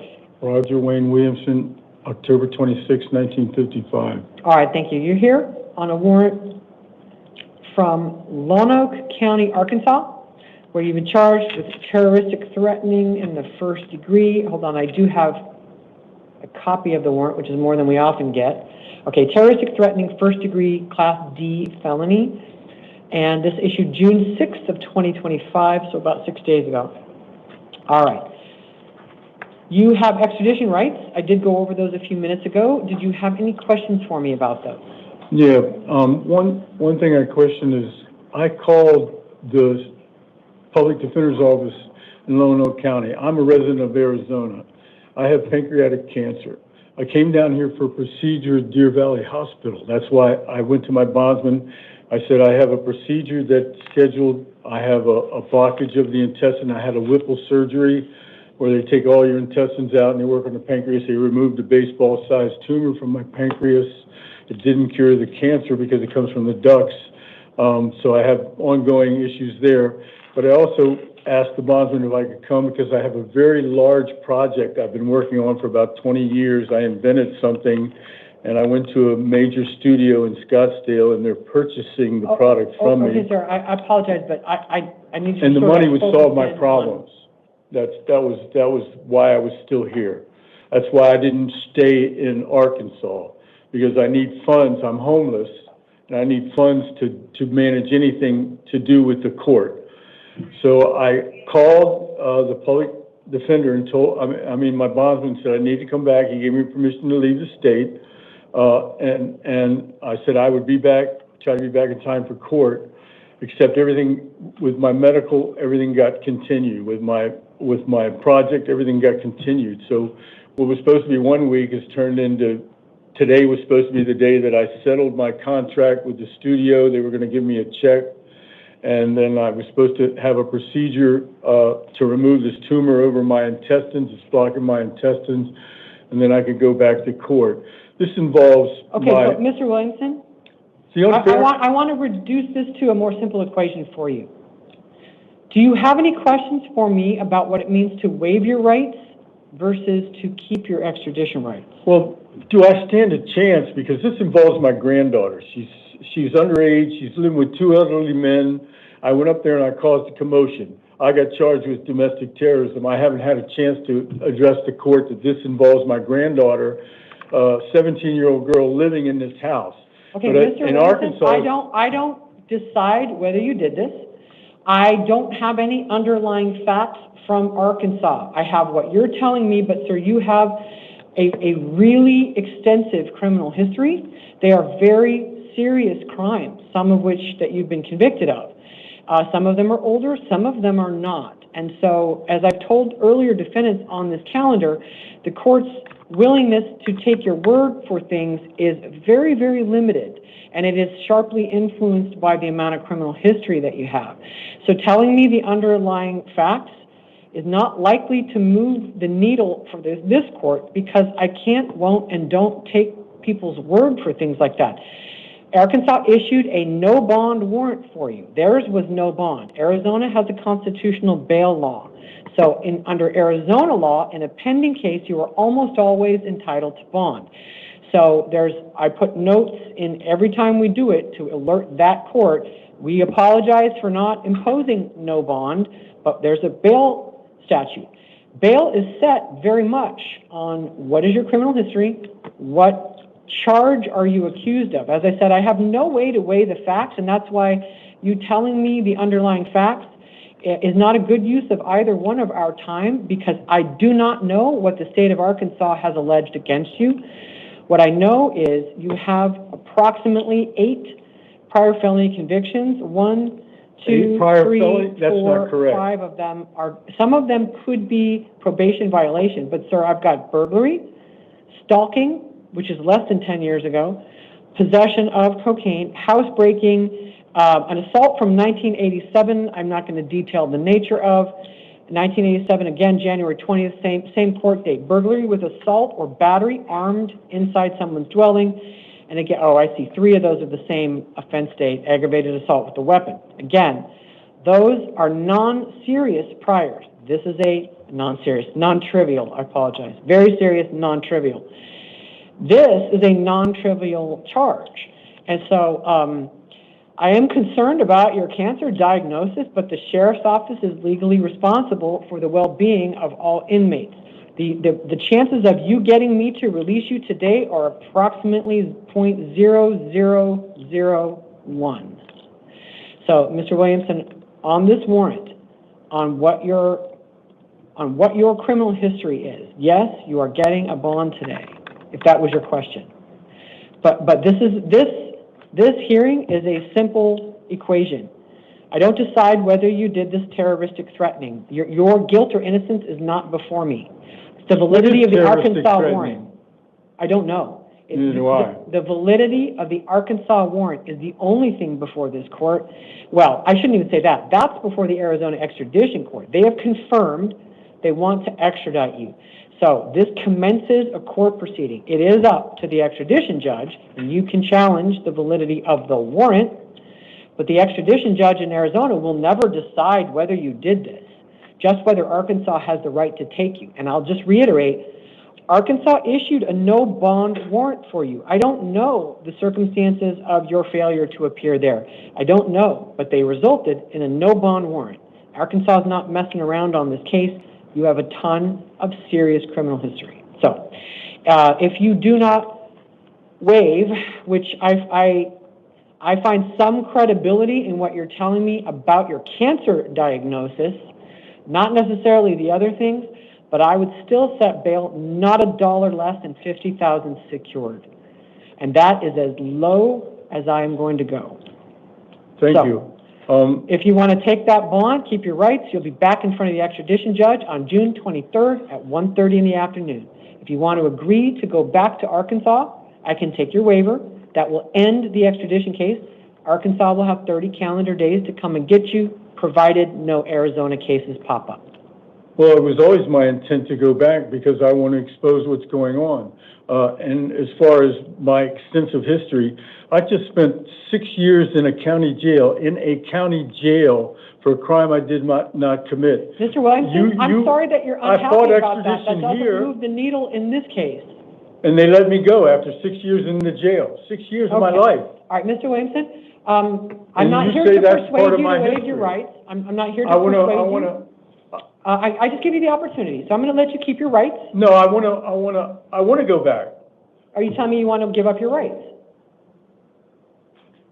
Well, I can only take a waiver or set now your this hearing. 90 days that they have. If they don't come within 90 days, then what happens then? 90 days. If you don't waive, you have the right to have an extradition hearing within 90 days. If you lose that hearing, you're going to be held without bond, and they will have 30 calendar days to take you to Arkansas. If you win that hearing, you will be released. But the Arkansas warrant will stay active in the national system, and you can be arrested again on the identical warrant the next day. And what if I waive? If you waive, that ends the extradition case. You do not have any more court hearings in Arizona.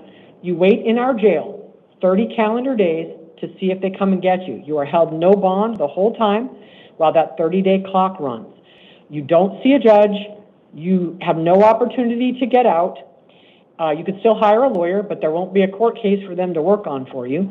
If on day 31 they have not come and got you, you will be released. But the Arkansas warrant continues to be active in the national system. And you could be literally arrested on it later the same day. And I don't have a safe harbor in Arizona if No. they don't come and get me? No. So I've seen people arrested on the identical warrant 3 times. So I always tell people, if that happens to you and you get released, you should take steps to get it quashed out of Arkansas, because I cannot quash an Arkansas warrant. I don't have the power. So I'm going to let you keep your rights, Mr. Williamson. We're going to I'll waive You want to my waive? rights. All right, let me ask you the questions. I do have to make a record that you understand the rights you have before I ask you if you want to give them up. All righty. Did you read the waiver of extradition paperwork we gave you? That is the card. Did you read it? I don't have my glasses, so I couldn't read it. Oh. Well, I'm sorry to tell you, sir, I can't take your waiver. That's what you're signing, and I can't make I a voluntary. understand. No, I categorically can't take your waiver. From previous experience, I understand the law, so I can I'm waive. unable to. I'm not able to take your waiver, Mr. Williamson. I'm sorry. I'm sorry. If you think you can squint at it, you can try to read it, and I'll call you back in here in 10 minutes. But if you You're don't, going to get someone to read it too? no, we're not able to do that Someone at this can't read point. this That to can me? happen. That can happen downtown. It doesn't happen at the jail. So downtown is the 23rd. Yeah. So if you're not able to even like go squint. I mean, I read I can make out the darker letters. No, I can't. And those are. Unfortunately, Mr. Williamson, I'm sorry too, because I'd rather just let you waive and get you out of here. But if you are unable to read what you're signing, and we are unable to spend the time to have somebody read it to you. But I have a coherent understanding of what's going on. I think you do too, Mr. Williamson, but that is the document that you're signing, and we can't make a record that says, I took a waiver from you in which I knew for a fact you did not read what you were signing. So I can't, that's not knowing. It has to be knowing, intelligent, and Well, voluntary. can I hold it close to my face and try to read it now? So this is the opportunity I'm giving you, Mr. Williamson. If you want to go have a seat, do your best to read it, see if you can. I've got a few other things. Well, we could send him out. Why don't you give him the card and send him out there? I'll do the Spanish matter. Oh, you have to, he has 10-4. Okay. But my last one is and then, but Mr. Williamson, if you're still not able to read it, when I ask you that question, I won't be able to take your waiver.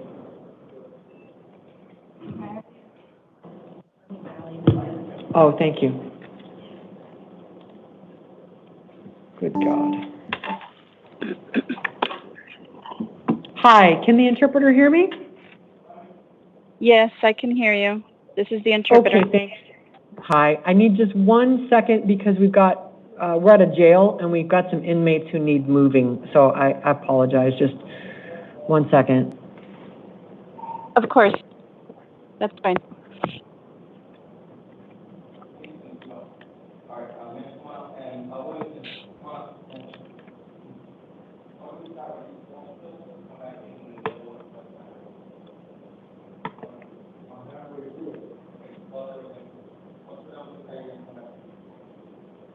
All right. Senor Araujo? Okay, thanks, officer. All right. Oh, sir, do you even need an interpreter? Probably. Okay. All right, sir, please wait for the interpreter and then tell me your full name. Señor, espere a que la intérprete hable y luego dígame su nombre completo.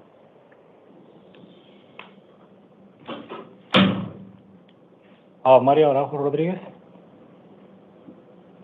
What's your date of Mario birth? Araujo Rodríguez. Thank you. Su fecha de nacimiento. Enero 4 del 1989. January 4th, 1989. All right, thank you. You have been arrested on a warrant from the state of Michigan. Gracias.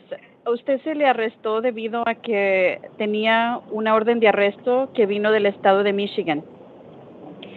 You have been charged in Michigan with 3 counts of criminal sexual conduct in the second degree against a person under the age of 13. Hay 3 cargos contra usted que vinieron del Tribunal de Michigan de conducta sexual criminal del segundo grado con una persona menor de 13 años de edad. The warrant was issued on March 10th of 2021. Esta orden de arresto se emitió el 10 de marzo del 2021. You have extradition rights here in Arizona Usted tiene derechos de extradición aquí en Arizona because Michigan wants to take you back to Michigan to be prosecuted in this case. debido a que Michigan quiere regresarlo a usted al estado de Michigan para el enjuiciamiento sobre ese caso.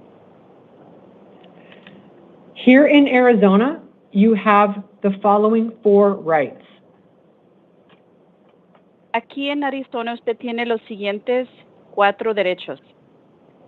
You have the right to have an extradition hearing within 90 days after today. Usted tiene el derecho de tener una audiencia de extradición a partir de 90 días del día de hoy. At that hearing, the state must prove that Michigan has the right to take you back there without your consent. En esta audiencia, Your Honor, I apologize. Can I hear that one more Sure, time? one more time, sure. At that hearing, the state must prove that Michigan has the right to take you back there. En esta audiencia, el estado de Michigan debe comprobar que tienen el derecho de regresarlo al estado de ellos. And they must comply with all of the legal requirements Y deben estar en cumplimiento de todos los requisitos legales. Those requirements include the issuance of a governor's warrant signed by the governors of each state. Los requisitos incluyen que se otorgue una orden de arresto del gobernador firmado por los gobernadores de cada estado.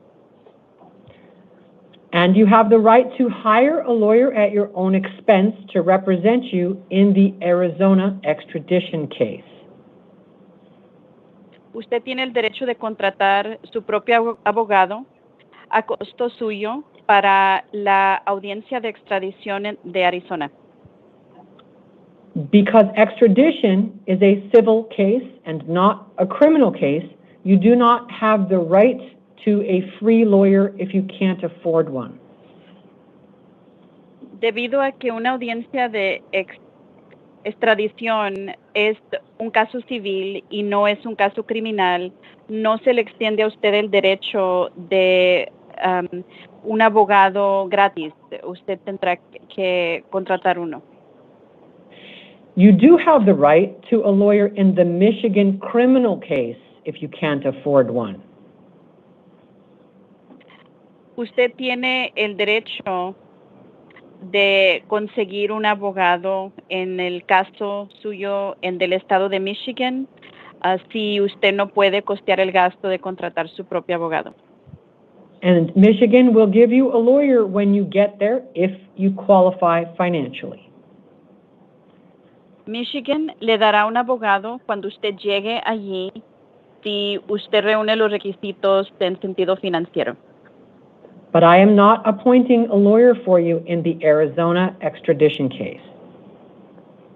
Pero yo no le voy a asignar un abogado para este caso de la audiencia de extradición de Arizona. You have the right to hire one or to represent yourself. Usted tendrá el derecho de contratar uno por usted mismo o de representarse usted mismo. Finally, you have the right to bail or bond in this case if you don't agree to go back to Michigan. Y finalmente, usted tiene el derecho de fianza. Usted puede pagar una fianza aquí si usted no desea regresar a Michigan. And you can speak to the extradition judge at your next hearing about potentially agreeing to go back to Michigan. Además, usted puede hablar con el juez del juicio de extradición en su próxima audiencia sobre el hecho de comparecer en la cita de juicio al regresar a Michigan. And you will be given more information there. They will have an interpreter who can read the documents to you. Ahí se le entregará más información y habrá un intérprete preparado para leerle a usted el papeleo. So, I am setting bail in your case in the amount of $250,000, and it is cash only. Voy a establecer una fianza para usted el día de hoy de $25,000 en efectivo solamente. Your next court date is June 23rd at 1:30 in the afternoon in the Phoenix Superior Court. Su próxima cita en el tribunal será el 23 de junio a la 1:30 de la tarde en la Corte Suprema de Phoenix. The address is on your paperwork. Y la dirección está ahí en su papeleo. If you deposit the bond with the court and are released, you must not miss any of your Arizona court dates. Si usted paga la fianza y se le libera aquí en el estado de Arizona, no debe pasar por alto ninguna de las citas. If you miss a court date, you will lose your bond money and there will be a warrant issued for your arrest out of Arizona. Si usted falla al presentarse a una de las citas en el tribunal, usted perderá su fianza y saldrá una orden para su arresto aquí desde Arizona. Everything you need to know is on your paperwork. He will give you that copy. Thank you. ¿Puedo hacer unas preguntas? Todo lo que usted desea saber está en el papeleo que le van a entregar. Gracias. May I ask you a question? Yo no sé todo esto, lo que está pasando. I don't know anything about this. What's going on? Yo he tenido agarradas pullovers y no he tenido no récords. Y hasta apenas ayer que me agarraron. I've never been caught for anything. I don't have a record, and they grabbed me yesterday. Y lo que me dijeron ayer los policías, yo quiero igual arreglar el caso allá en Michigan. Quiero saber qué es lo que está pasando. The police told me about it yesterday, and I want to fix this case over in Michigan. I need to know what's going on. All right, sir. You will receive some additional information during the extradition process. Señor, usted va a recibir algo de información adicional durante el proceso del juicio de extradición. But this court has no information beyond a copy of the Michigan warrant. Pero este tribunal no tiene información adicional más allá de la copia que se nos entregó de la orden de su arresto que salió de Michigan. And the charges that are alleged are of a type that carry a mandatory prison sentence. El tipo de cargos que conlleva esta orden está cargado con una sentencia segura. And they are of a nature that might cause someone to flee rather than go face them. Y son de naturaleza donde se sabe que puede causar que el individuo se dé a la fuga en vez de encararse a los cargos. So that is the reason for the bond. You can speak more to the public defender at the next court hearing and the extradition judge. Thank you.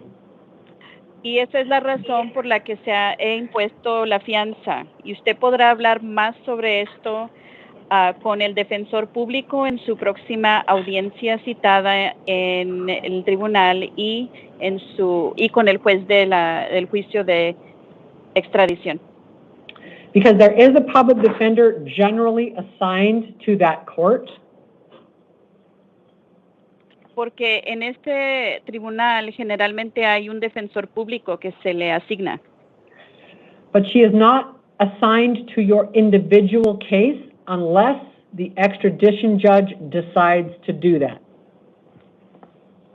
Pero ella no estará asignada en su caso de extradición en particular, al menos que el juez decida que se le asignará. And that is entirely up to the extradition judge because you don't have a right to it.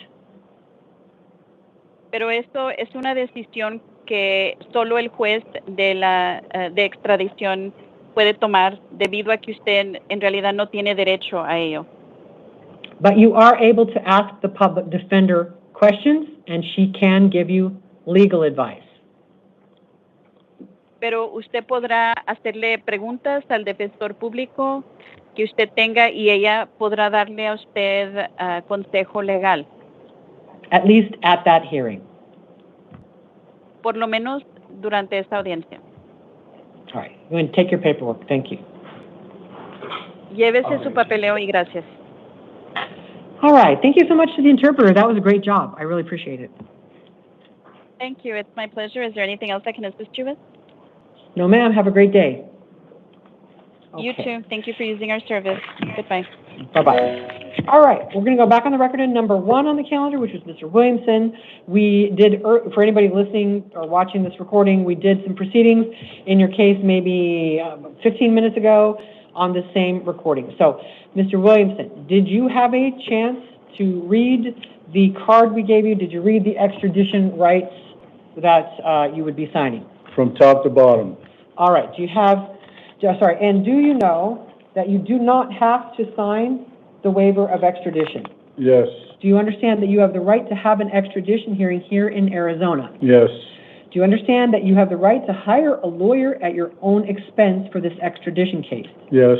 Do you understand that you have the right to insist that a governor's warrant be signed by the governors of both states before you are returned to Arkansas? Yes, ma'am. All right.